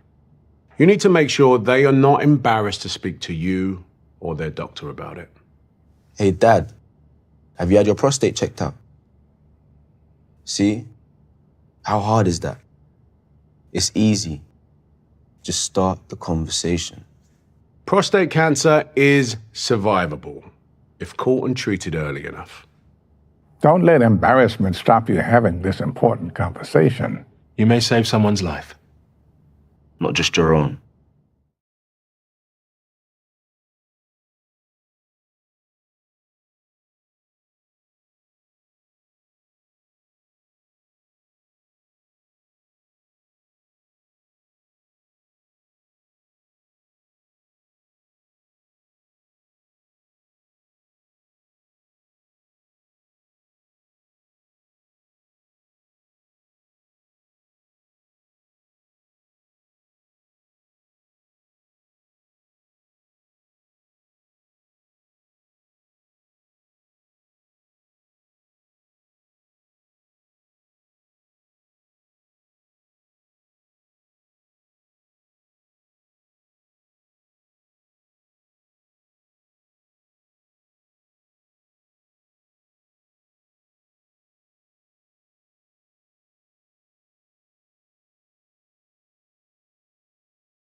Gentlemen, I've got some bad news and some good news.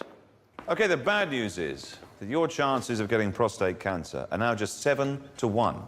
In fact, prostate cancer is killing one man every single hour of the day in this country. Imagine that, one every hour of the day. But the good news is, we're forming a team to stop that clock. Men United. It's time men united together to fight prostate cancer, the way women have united against breast cancer. We need to get together and find a cure, as well as better ways to care for the 250,000 prostate cancer sufferers out there. Please, get on side and join us in the fight. Men United versus prostate cancer. We can win this. When I saw his face slipping, I knew it was a stroke. I called an ambulance immediately to save the life we've built together. The way her arm was hanging down wasn't right. I insisted to go straight to the hospital to save our mother and the family. The way he was talking when the ambulance arrived alerted us. I rang ahead so the hospital staff were ready to save precious time in the future.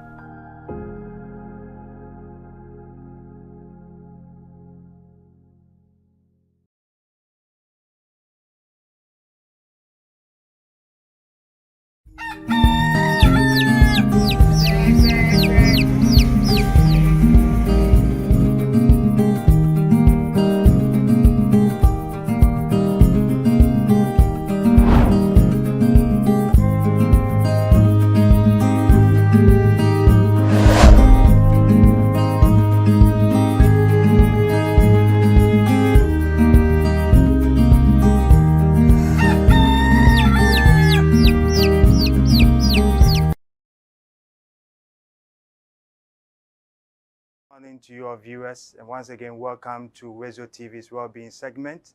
I'm paramedic Martin Amwa from the National Ambulance Service. I function as a clinical auditor in the service. So, advancing the cause of health and safety at the workplace. Today, we are going to take a segment, or we are going to take an aspect on the topic we call cardiopulmonary resuscitation. So, we are going to take you through the procedure of performing CPR on the patient. All right, so if you say cardiopulmonary resuscitation, what are we talking about? Is what we do, the procedure that we use to revive somebody who has gone into cardiac arrest. Someone will be asking, what is cardiac arrest? So cardiac arrest simply refers to the instant seizure of the function of the heart. If a heart stops to pump. Now, basically, the function of the heart in the body is to ensure that blood circulates through all parts of the body. The heart acts as a pump, and it pushes the blood through blood vessels. So for some reasons, health conditions or traumatic situations, it can cause a sudden seizure of the heart. And when this happens, it means that we can say that the individual is in what we call cardiac arrest. And when this happens, time is of essence. Within the next few minutes, if nothing is done to revive this individual, the person goes into complete biological death. All right, so in talking about cardiac arrest and how to revive a person in cardiac arrest, remember I mentioned that time is of essence. If somebody goes into sudden cardiac arrest, within the first 4 minutes, if nothing is done to revive the heart, for the heart to start pumping, the person will go into what we call biological death, which is irreversible. It's not easy for the person to come back to life and live a normal life. So you need to make sure that as soon as somebody goes into cardiac arrest, first aid trainer, somebody who has been a first aider should be around to be able to institute what you call the CPR, which is cardiopulmonary resuscitation. So how is the procedure done? The first thing is ensure safety. Once again, you have to make sure that your scene is safe. Then you move in the appropriate PPEs, get to your patient, and make sure that the patient is lying on the back and is face up on the hard flat surface. You need to check for the response. After ensuring that the scene is safe, the next thing is to check for response of the patient. So you go to the patient and tap. Hello, hello, hello, sir. Can you hear me? Hello. You can tap either side. Once you tap the patient is not responding. It tells you that there's an emergency situation. You can call someone to activate the 112 for help. Call for help. The next thing you need to do, come back to the patient, assess and make sure that there is sign of life. The patient is breathing. How will you know that someone is breathing? If you see there is an obvious rise and fall of the chest, it shows that the person is breathing, okay? Now, if there's obvious rise in chest of the chest, you have to do that in alignment with also checking pulse. If you have been trained to check for pulse, you can check for the pulse around this place, just next to the Adam's apple in the middle of the neck. You can just slide on each side, you palpate, you can feel a pulse. If there is no pulse, it means that the patient is in what we call cardiac arrest. You need to what? Institute immediate measures to restart the heart. How do you do that? By kneeling beside the patient lying face up on a hard flat surface. You expose the chest of the patient.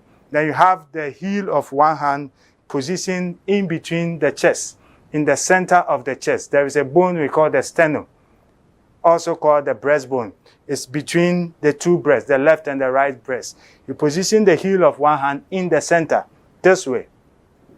So you can use the nipple line as your marker. The nipple line in between the two nipple lines, you position the heel of one hand there, you interlock it with the other hand, kneel beside the patient, and you begin to exert what we call chest compressions. You do that 30 times, then you administer rescue breath for the patient. So you go in 30 times. Now, how fast are you going? I mentioned you go in 100 to 120 times per minute, which means approximately 2 compressions per second. That is how fast you should go. And you are doing this for 30 times. So you kneel beside the patient, face up, expose the chest, then you have your hand positioned in between the breasts, the two breasts, the left and the right breast on the what? The sternal bone. Then you begin to compress. And how deep will you go? We are going deep as 2.5 inches. That's approximately about 5 centimeters deep. That is how deep you are going. So you compress 1, 2, 3, 4, 5, 6, 7, 8, 9, 10, 11, 12, 13, 14, 15, 16, 17, 18, 19, 20, 21, 22, 20, 24, 25, 26, 27, 28, 29, 30. After you've done this, you have what you call the face shield, which is usually in a standard first aid kit. You put it in the face of the patient this way. You pinch the tip of the nose. You open up the airway of the patient this way by doing what you call the head tilt and chin lift. So you pinch the tip of the nose, then you blow the air through the mouth of the patient. You do it 2 times. Put your mouth around the patient's mouth and breathe twice. Blow air into the patient's mouth 2 times. And this is what we call rescue breath. Once you are done with the 2 breaths, you come back, position your hand once again at the center of the chest with the heel of one hand, you interlock it, you go in 30 times again. So you go 1, 2, 3, 4, 5, 6, 7, 8, 9, 10, 11, 12, 13, 14, 15, 16, 17, 18, 19, 20, 21, 20. We are doing this for 30 times. So you are pushing hard and fast. You see that you are not bending the elbows. You keep your elbows straight. You do this for 30 times. You go back and you give your what? Rescue breath 2. You breathe into the patient's mouth twice, around the mouth twice. You go back, then 30 compressions again. So you do this in that cycle of 5 cycles of 30 compressions, 2 rescue breath. Many a times, when you do this in a timely manner, by the first cycle, you're able to get the patient back to life. So this is what we mean by performing cardiopulmonary resuscitation, which is popularly known as CPR, for somebody who has gone into cardiac arrest. And so any patient who collapses that you do this for, you need to what? Assess the patient before you know whether the patient is in cardiac arrest or the patient is just a collapsed patient. If it's a collapsed patient, is still breathing, has a pulse, you can put the patient in what we call the recovery position whilst you what? Still assess the patient and waiting for the arrival of professional help. So as I mentioned, you see in the procedure, I mentioned that the first thing is ensuring the safety of the scene. After ensuring the safety of the scene, you come in with the appropriate personal protective equipment. You have your gloves on. You get to your patient. Let the patient be placed what? Face up position. Expose the chest. Then you make sure that you what? Check for response of the patient. Now you tap the patient. You tap the patient. When you tap the patient, there is no response. You have to call for help. That calling for help, I imply, for instance, calling the 112, the ambulance services to come on scene. Before they get on scene, you have to get back to your patient and institute the CPR procedure to make sure that by the time they come, fortunately, you have your patient back to life. Thank you.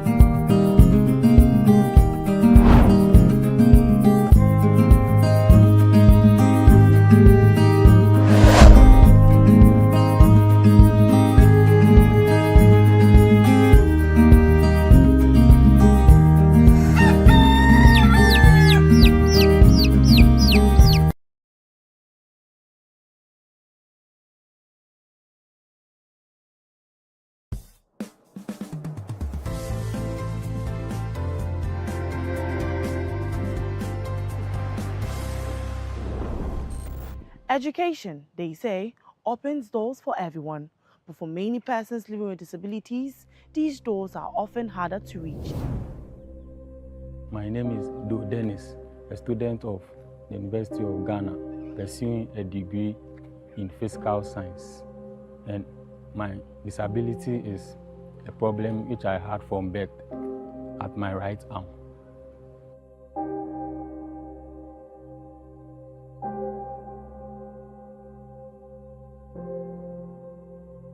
While I was being delivered by the nurses, I was fat, so I wasn't able to come out. So they had to use force to pull my right arm, which led to the arm being disabled. I'm Brittany Emefa Amaibo, a level 200 student of Accra Technical University, and I study Secretarieship and Management Studies. Well, I was born with this disability where one of my legs is longer than the other. So I need the caliper or the prosthesis to help in movement and then other stuff for myself. I'm going by the name Aquadi Grafts Archibald. I'm a visually impaired. It's actually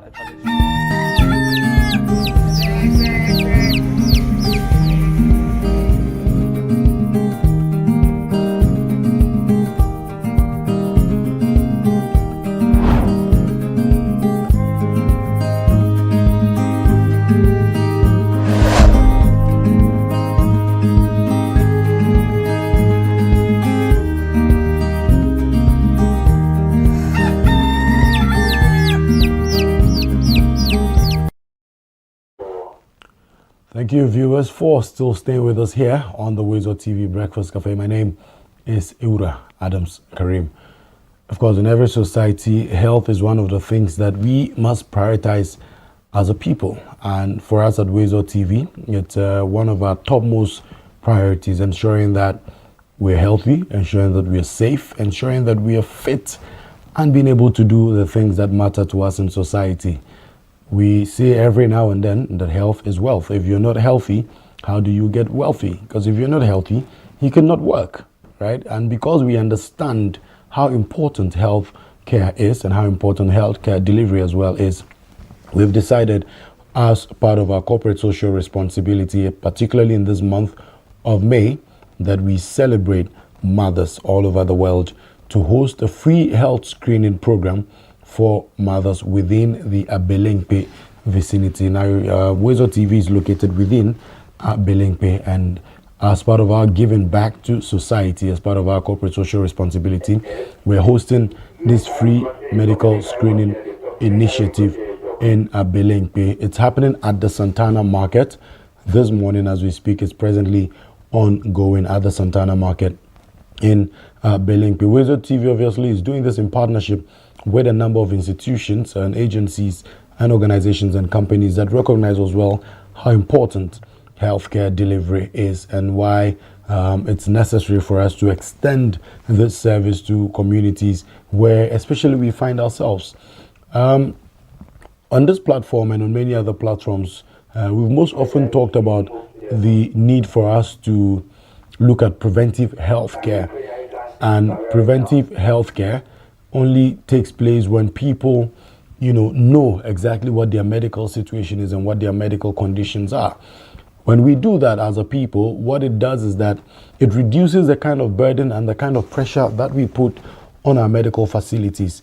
And so it's important for people from time to time to do regular checks, to do regular screening, get to know their blood pressure, get to know their blood sugar level, get to know if they have malaria or typhoid or HIV or hepatitis B or whatever it is. You can only know that if you engage in preventive healthcare, and that is by you doing routine checks. Of course, sometimes we understand that some of these checks could be expensive, but it's also, easy for you to identify some of these free medical screening initiatives that happen from time to time and take part in these initiatives. And so today, WoezorTV is doing one of those where ours is taking place at the Abelemkpe Santana Market. We're doing it in partnership with the Total House Clinic, with Garnet Medical Center, with Verna, that's a Twillium, they are the producers of Verna, A1 Bread, NHIS, and Event PR. We are going to be doing free NHIS registration and renewal as well. And all of that is happening at the Santana Market in Abelemkpe. So if you're watching us this morning on WoezorTV, make your way to the Santana Market to be part of this wonderful initiative. My colleague, Godfred Amwafo, is on standby to give us an update on what's happening on ground. So Godfred, good morning. And what's happening at the Santana Market this morning? Walk us through.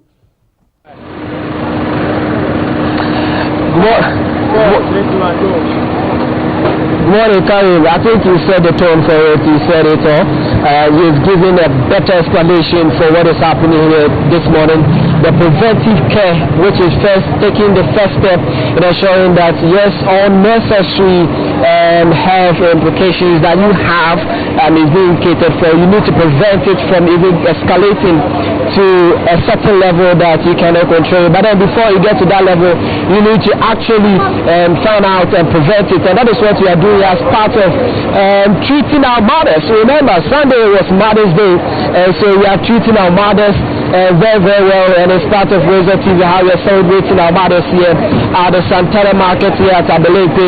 And so, of course, you're going to have market women here being screened for free. And like you made mention, they're also going to have their National Health Insurance card. I mean, if those that do not have it, they get it for free.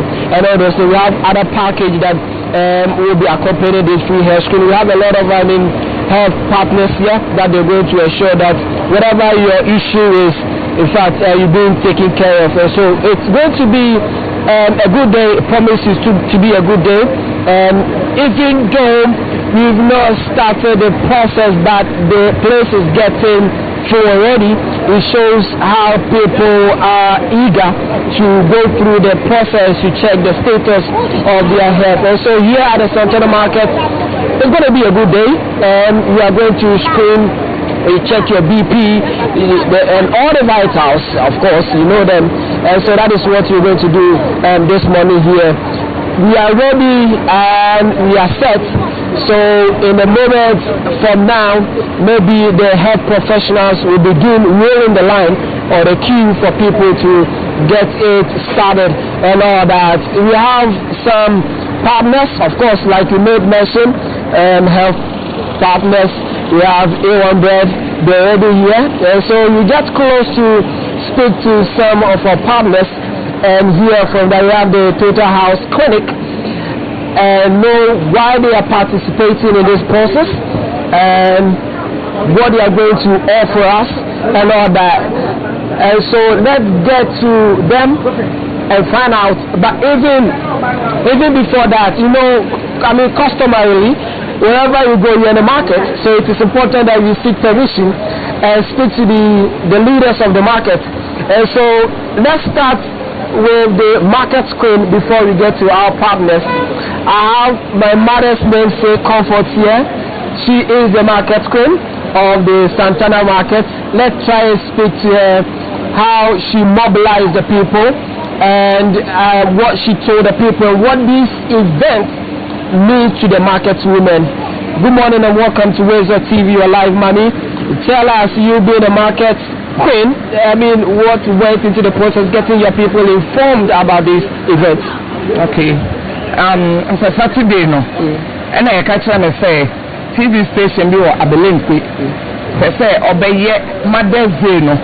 Obesha ya promote and my now I saw say one man Sunday no Mother's Day no. It's as a dream from Mondays in the tower hapa. Now so in fact you need to pass say also obesha ya promote and my Mamu ni medwom for ya trase I am sorry.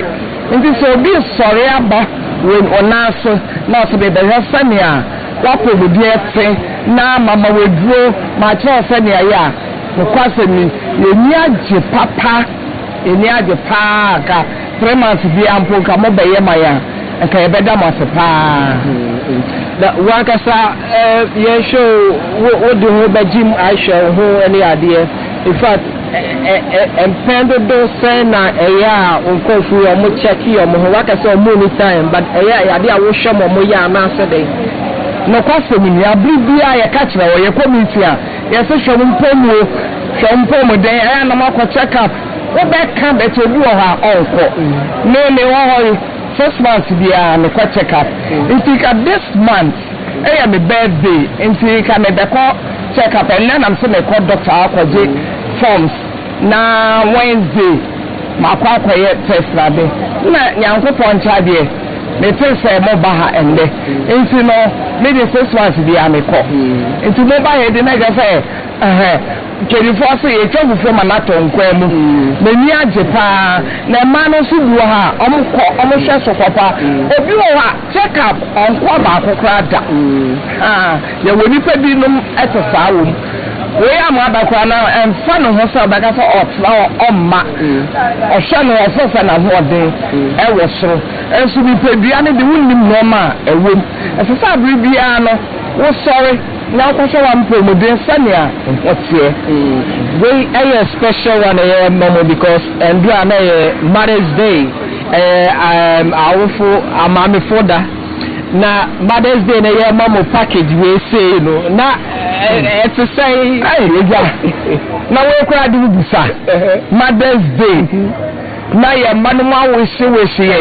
edi ye pie akokọ emia bebre na ende do adanso Monso mamba se mo behwe yempoma chese ebroso kra nia ena mo yedie edutwem so Mother's Day pa TV station bi ebe ko market say ye behwe mo me wo say ensu na de kra ne na mo na say ensu kra meme ye bi kra no so wo ensu eni age no kwasem ni ye ni age pa na ye dam asensu bebre ye hu sane ye sinka no say when you be kura na adani ayo nti eni agi ankasa wonia mosusu se mo be yamai nti that is the market queen of the Santana Market Comfort in the but Kuban one cabrodo no o say enye super na ye de bro mo we are here with A1 bread so ha nti no package no do so say one gasa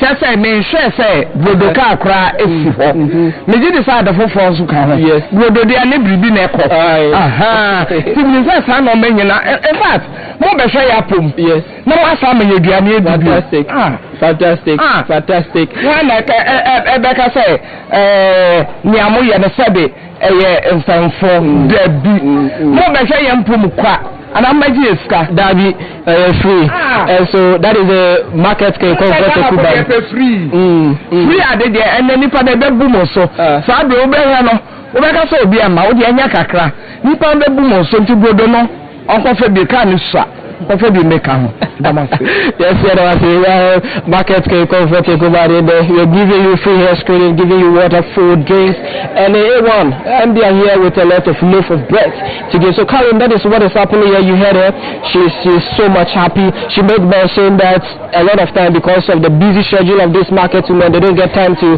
visit the clinic or even the hospital to take care of their health. And so this coming to their doorstep is a good step for them, and they can't couldn't wait to bring on board your family to participate in this event or exercise. Of course, I mean, who doesn't like free? Like she made mention of it, that everybody likes free, and getting free hair screening plus other incentives. I mean, going home with bread, water, drink, food, and all those things. It's a thumbs up for her. She's happy, and the fact that it's coming at the back of the treatment for mothers, because we are celebrating the Mother's Day, is another plus that she is giving to WoezorTV for organizing that. She made mention that, I mean, on Sunday they were taking out the earth a lot. I mean, they partook in a lot of activities, and on Monday they are being given the health treatment, and so this is very important for them, and they are not going to take it lightly at all. But then let's speak to the medical professionals, because of course they are the wings of this event. Whether it will fly so high, they will have to be the wings for us this morning. And so let's talk to them what we should expect from them, what they'll be checking from clients. Let me put it that way, because they refer to them as clients. And so let's try and get to them and speak to them. The Total House Clinic, they are bringing special services. I have a gentleman here, he's fair. He started smiling already. I don't know what he said, but let me ask you, I'm here to introduce you. You started smiling. What is the issue? Oh, I mean, looking at the event, it's going to be a fruitful one. And basically, we are representatives of the Total House Clinic. And what we're about to do here, I think we are about to do a point of care testing for blood glucose. So some of these things we do to manage diabetes and also monitor hyperglycemia and hypoglycemia. So basically that's what we are doing here. And my ableness will be taking their vitals, checking their oxygen saturation level and all. So basically that's what we are doing. You mentioned quite, I mean, medical terms, big ones, but what I understand is they want to take the vitals, of course, right? But you being a health professional, why is it important for somebody to make a step to check his or her health status? It's very important because some of these health issues, we may be living and going by our daily lives. There is recurrent, there are recurrent situations there.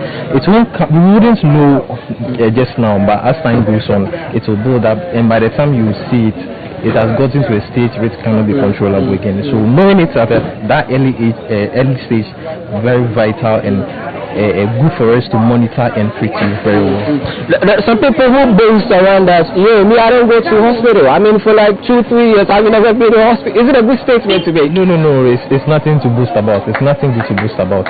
It's very important for you to be going on checkup for every 6 months or even once in a year to know your status, so you know whatever is going on in the body. Sometimes you often hear that, as soon as you see, no machine, you will never know.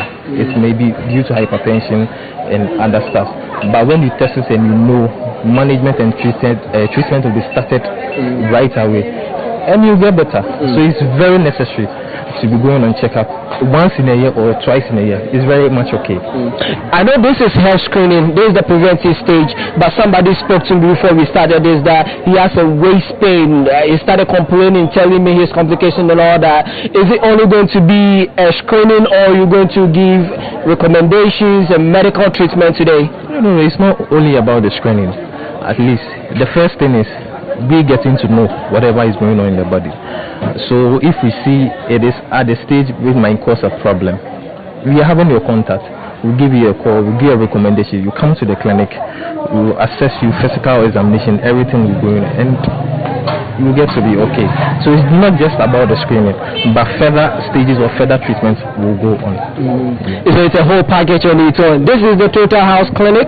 You will come back to them in the course of the day, but then they are one of them. Let's try and speak to some of the clients. Let me put the people that have come to participate in today's event. Like I made mention, even the Queen Mother said that it's early days. Yes, and you're definitely going to see a full house.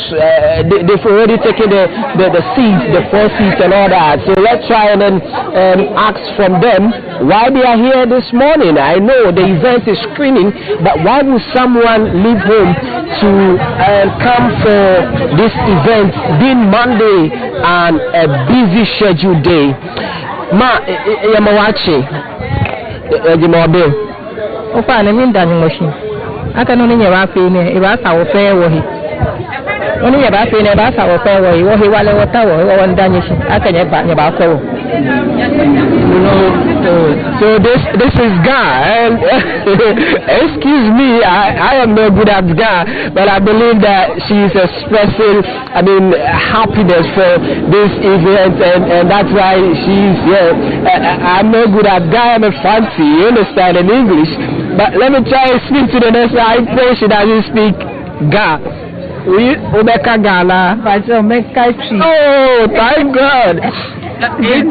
And then on Monday, I don't think I will be 50 Juma say, oh, Baba show up home with the same. As you say, near more ye. And you saw the breed. Emma, especially Emma. Na enko yi enso yati bibisa no ye ni ajidodo enti me ye wo ha no pe enti na ye she is also happy about it. Na mamenka say let's say happy Mother's Day we just say and the mama na you say happy Mother's Day. So it's beautiful.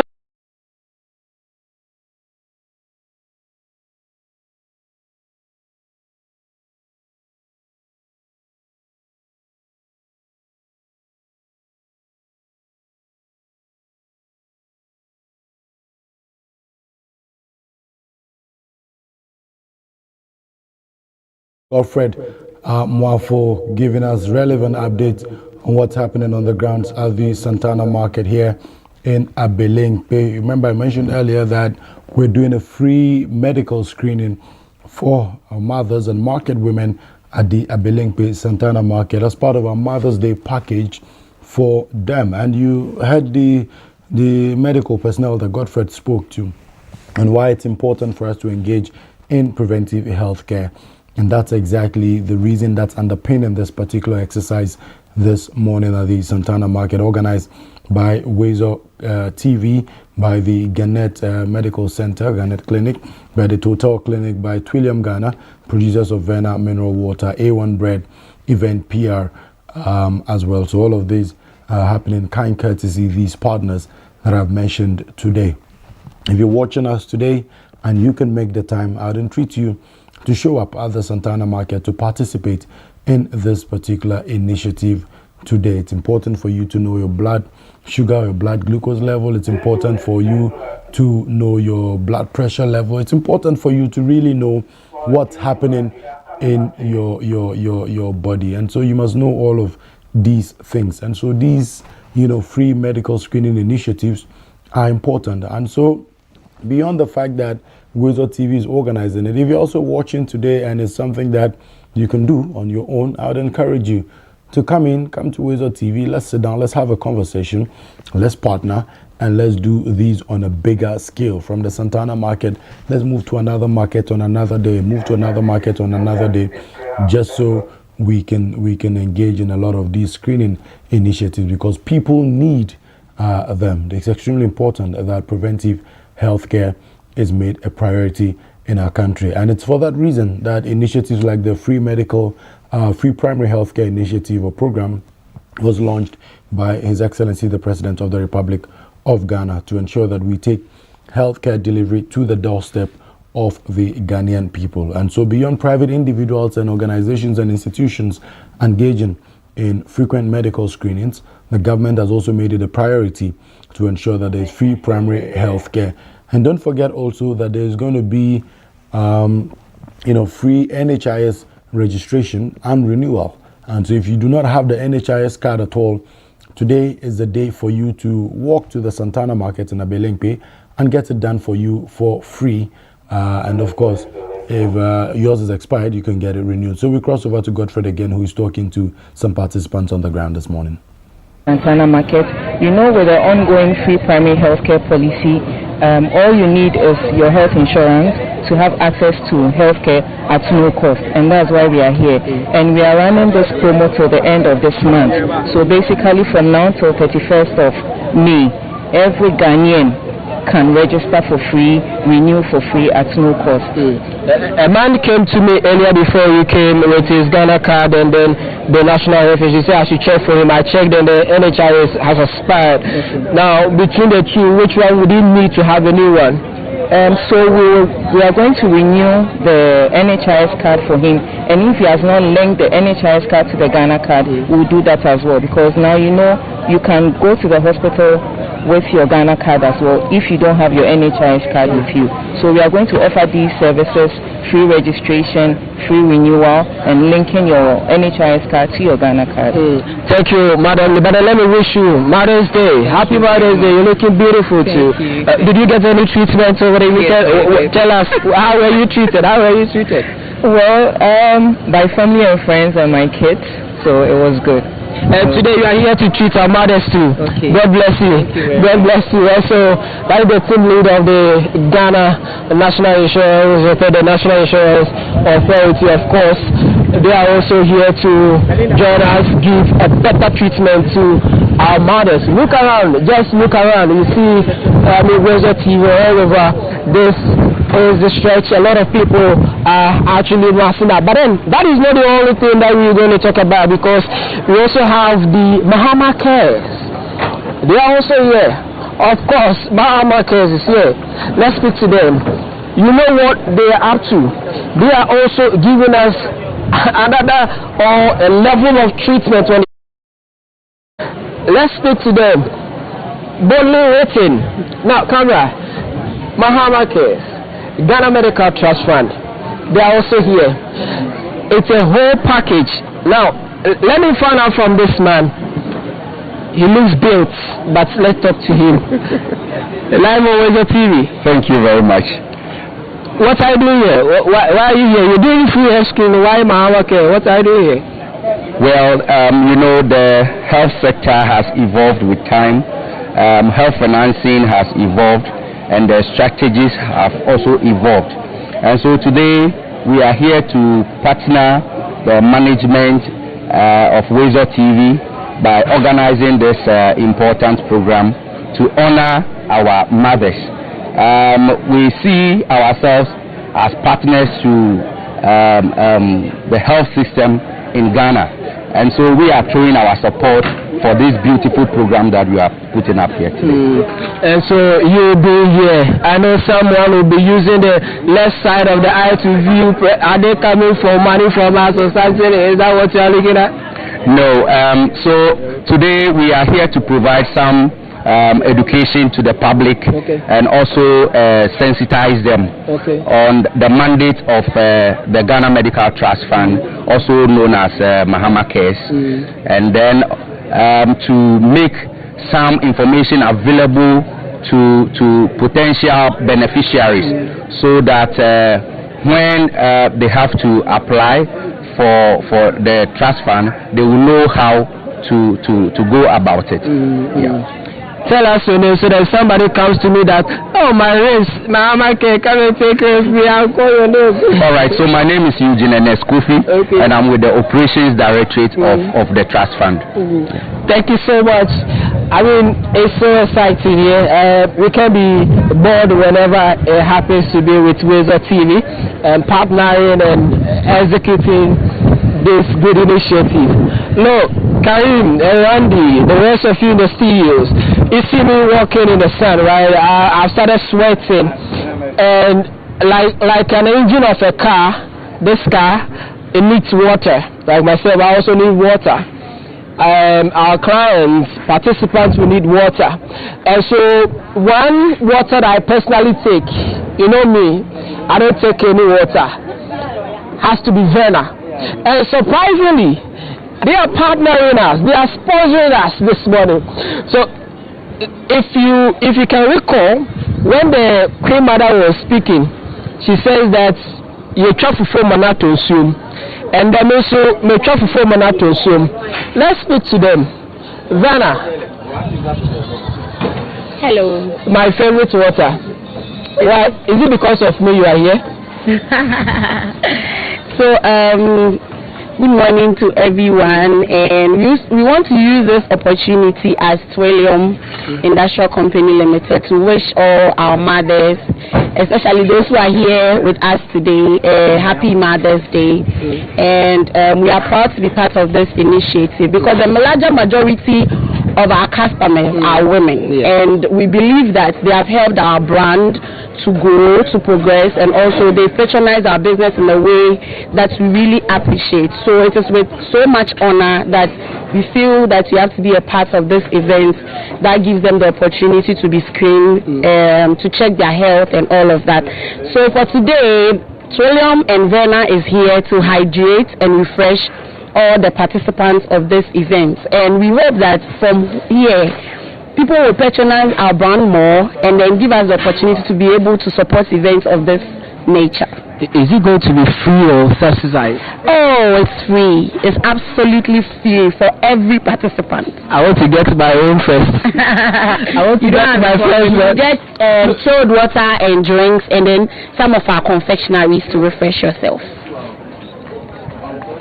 This is beautiful. And so that's very nice. They also set it up, and they already have some of the products there, boldly displayed there. So like she made mention, of course they're going to get a free water. I'll come back for my own water. I want a box of water, of course, because I take a lot of water, and so that is what is happening here. So this is Wezor TV's Mother's Day treat for the people of Abelemkpe, specifically in the Santana market. This is the market. You see already we have traders already in the market. They are poised and ready to bounce on this initiative and get it rolled, because your health is important. Wezor TV prioritizes your health, and that is what we are doing here. I mean, this is a good initiative. Let's say kudos to the management of Wezor TV for putting up this initiative, because over the weekend a lot of mothers or parents, chilled a lot because they were giving special treatment by their families, and so of course after the chilling we need to take our health seriously. So the process has officially started. Karim, the process has already started. Like you're saying, the first person is being checked. We have the health professional seated, and so the process is underway. Our first mother is going through the process. We will speak to her after it and hear from her, but as it stands now, she's going through it. But then we have two sessions. Others facing north and others facing south. This is to ensure that we don't have what you call traffic. We don't have traffic in that regard, and so it's important. I know the organization wise, no, you can't take away PR event, because when it comes to organization, they are top notch. There are some instances where you go for health screening, there are a lot of stampedes and all those things, but then they've organized this in such a way that there wouldn't be such a thing in that regard. And so it's important, like I made mention, that wherever you go you have authorities that are in charge of that area. We've already spoken to the market queen. It is important that we speak to the political leaders here, and so we have the assemblyman for Abelemkpe, very tall man. I keep looking up, I see something is falling, but nothing is falling. Pardon me, our viewers. I have a very tall gentleman here. As I speak to him, I'll be looking up. So follow me. Good morning and welcome to Wezor TV. Yeah, good morning to you and to your cherished people. Abelemkpe is hosting this initiative. From your own point, what will you say about it? I'm so grateful to have you guys here this morning. As you can see, our background is shite. Our market queen, our market women are here. A lot of them are on their way, even coming to grace the occasion. And myself, I'm here. You're gonna check your own self? Yeah, sure. I'll do that. I'll be the first person in the world to do that. someone will say, why will a man check himself? Do you fall sick or that? Periodically, you are supposed to do that. At least twice in 6 months, you are supposed to know your health status, whether you are doing well or you are falling apart. You should try to know all those things. In what way are you contributing to this initiative? I mean, the whole process, what's your contribution to it? Okay, so we started by doing a PR. We did community engagement with the people. We did announcements around. We informed our market queens around. We did a lot of visibility involvement so that they will troop to the place. So this is what we did in support of our project. Will you be yourself an Oliver Twist this morning? Oh yes, we are so grateful. It's just because of the ban on noise making. So we are not able to reach out to a lot of people, but we are doing that with our small ways. We are doing that, and we hope that you come again. Thank you so much. So that is the assembly member for the Abelempe. He's a very tall gentleman. He's here. He's ensuring that everything becomes successful in there. Like I made mention, we've already started the process, and as you can see, the third person is taking her vitals. Let me be emphatic. This is for women, our mothers. It's a Mother's Day treaty, and so mothers here, we're going to do something small. Hello, mommy. Happy Mother's Day. Thank you. Yeah, call last one. Call last one, mommy. And so, Karim, you see, Vena has started working. They're sharing the Vena water for them. We want to do the last take of the Mother's Day celebration. Mommy's here. Happy Mother's Day! What will you say to WoezorTV?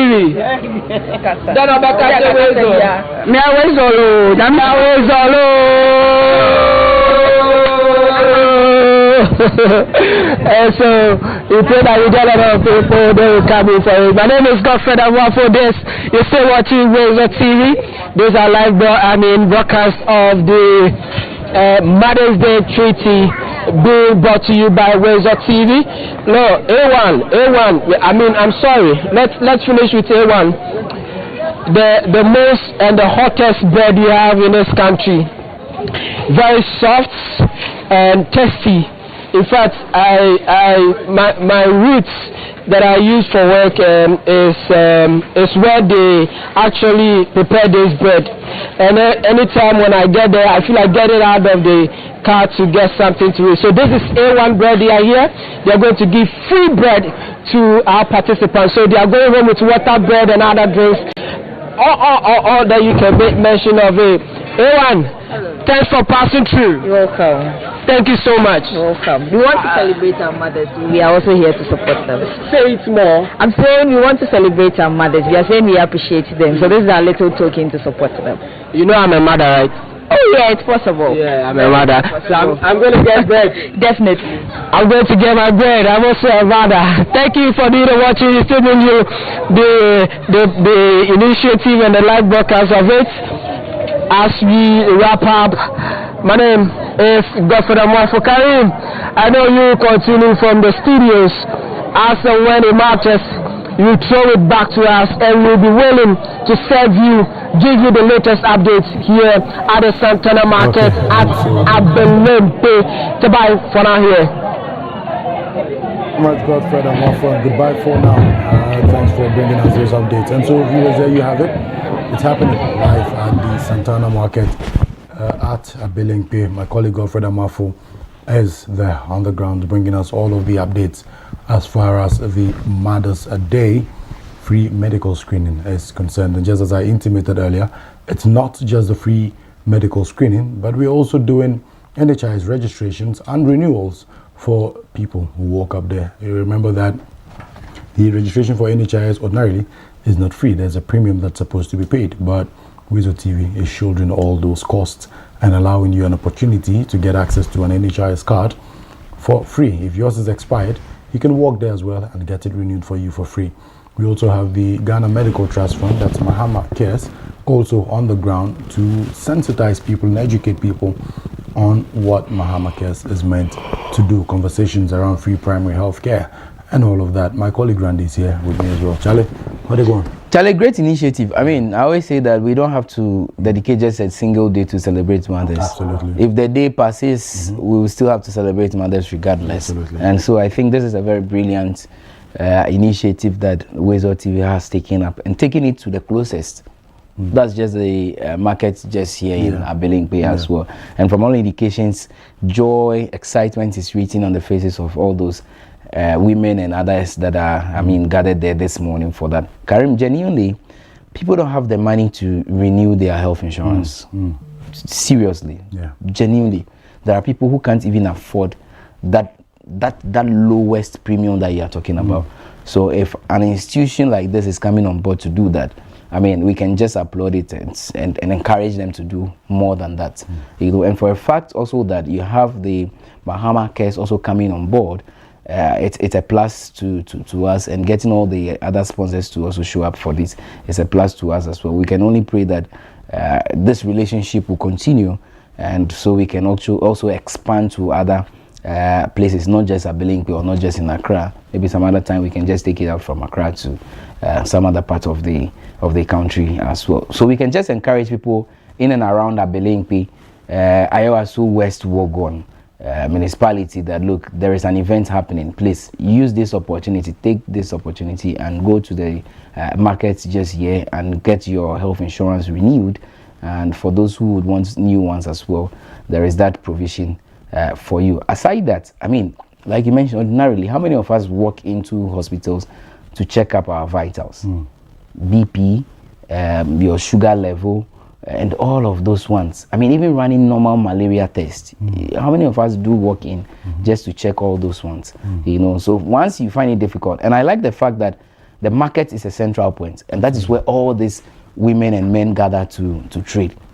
And you see, Karim, we have gotten to a stage in this world where we are all chasing after money. Like we said earlier in the morning, that we are all chasing after money. So the market woman tends to forget about some of the basic health issues. She waits up until, say, maybe she's having some severe migraine or severe headache, or she's unable to walk out of the room. That's when she walks into a hospital to get tested and tested and then treated as well. But this time around, we are bringing in, they've brought it closer to you in the market. So once you realize there is nobody around buying at the moment, you can just whisk in there, get tested, then the further advice that they would have to give you or recommendations that they would have to give you, they give you. So applause to the entire team that has put this together. We can only encourage people around to troop in there in their numbers and get this done for free, absolutely free, free of charge. Yeah, okay. As Randy has put it, it's absolutely free. It is free of charge. You don't have to pay a dime. You don't have to pay kobo. You don't have to pay some poa. Just get up. What's some poa? Nothing. Yeah, you don't have to pay some poa. Just get up and go to the Santana Market in Abelingbe to get screened. Of course, the WoezorTV team is there as well. We grant interviews, talk to our camera people, talk to our reporters, and then let's have a great time. And on that note, of course, we're about to draw curtains on the show today. Will come your way. Charlie, don't forget, before we go, later this morning, the administrator, the Mahama Cares, will have a 10 at the Government Accountability Series. And I'm honestly looking forward to that, because it's not even been up to 1 year since the Ghana Medical Trust Fund was established, and there's a lot that they've been able to achieve. And I think that Madam Obobia is providing the right kind of leadership as far as this initiative is concerned. If not for anything, the 3 cath labs that have been put up in Tamale, in Kofanochi, Kolebu, the pilot treatments that have already started running for people, medical equipment that they're looking forward to purchasing for hospitals and all of that.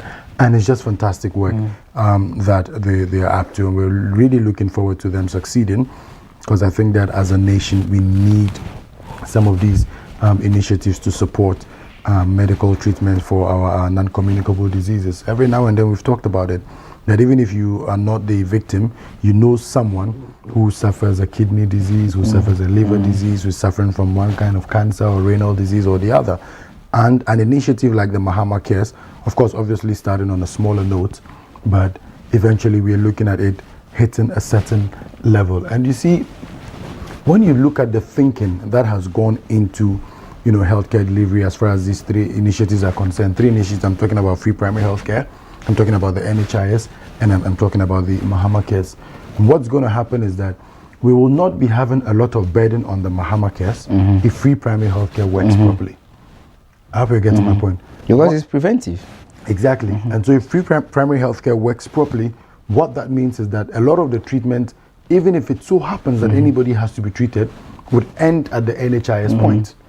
And so just a few dire, you know, conditions would then migrate to, you know, need the support of the free primary healthcare. So in that case, we may not be putting a lot of pressure on that fund. Don't forget that the fund is taking parts of its funding from the NHIS, and the rest is largely dependent on you know, donations from private sector, from individuals, from civil society, and all of that. And so we must collectively as a people support these initiatives, ensure that preventive healthcare becomes a priority for the Ghanaian people. And I say it every day, that the reason why you walk to Kolebu and 37 and they'll tell you that there is no bed, or we are facing a no bed syndrome, is because a lot of sicknesses could have been prevented at just the headache level.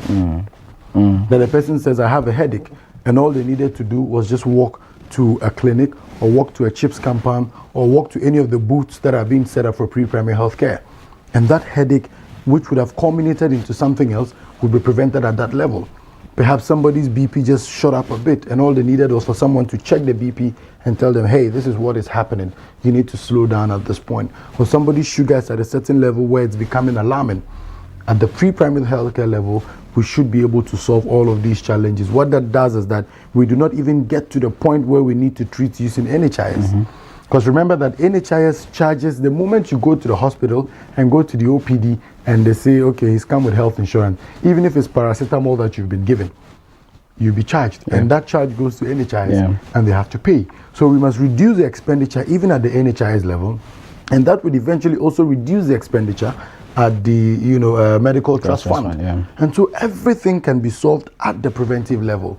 And I'm just hoping that the education, the sensitization would really go out there to our people for them to understand that you do not have to walk to 37 when you have just a slight headache.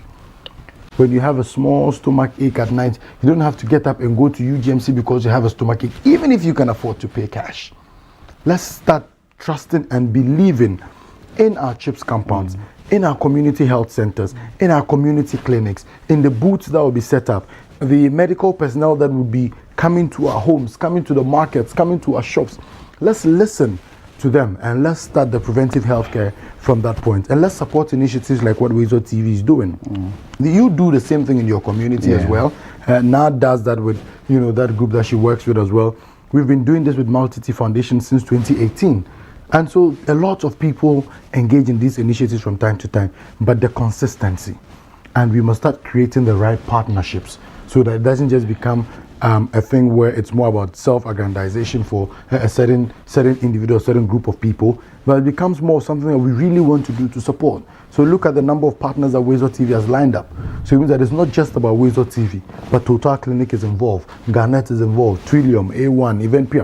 So we should be creating the right partnerships, the right collaborations to embark on some of these initiatives. And I'm sure that if we are intentional about it, we should be achieving health coverage, you know, to a larger extent. And so for me, those would be my concluding remarks. Right? One thing came to mind. And if you watch from the footages, and like you mentioned, I have done this, you have done this as well. If you watch the brackets, the age group, our generation, they don't show up. And the fear is that we are the ones eating all kinds of things. And we are the ones drinking all kinds of things. We actually those dying a lot. Exactly. We are the ones picking their diseases. The chronic ones. So I just want to use the moment to probably admonish my generation, my group, my age mates, you know, colleagues, friends, families of our age.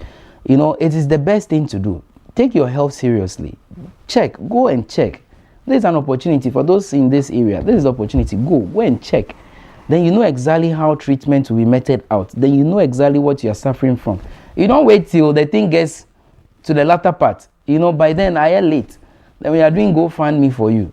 You know, it is very late. Most of these things you can treat, prevent them right from the beginning when you are able to get the test done and you know exactly what these ailments are about. So let's see how it pans out, Karim. All right, so viewers, that's it. We draw the curtains on the show today. The free health screening is happening at the Santana Market in Abelemkpe, and I'm sure that in the subsequent editions of the show we'll bring you relevant updates on what happened today at the Santana Market. Thank you for staying with us. Big thank you to Godfred Amwa for carrying now Oyo Kwote. They have a green Asantua Randy Haji, of course, our technical team on the ground and in studio. And to you, our cherished viewers, my name is and remains Eura Adams Karim. Catch you same time tomorrow. It's bye for now.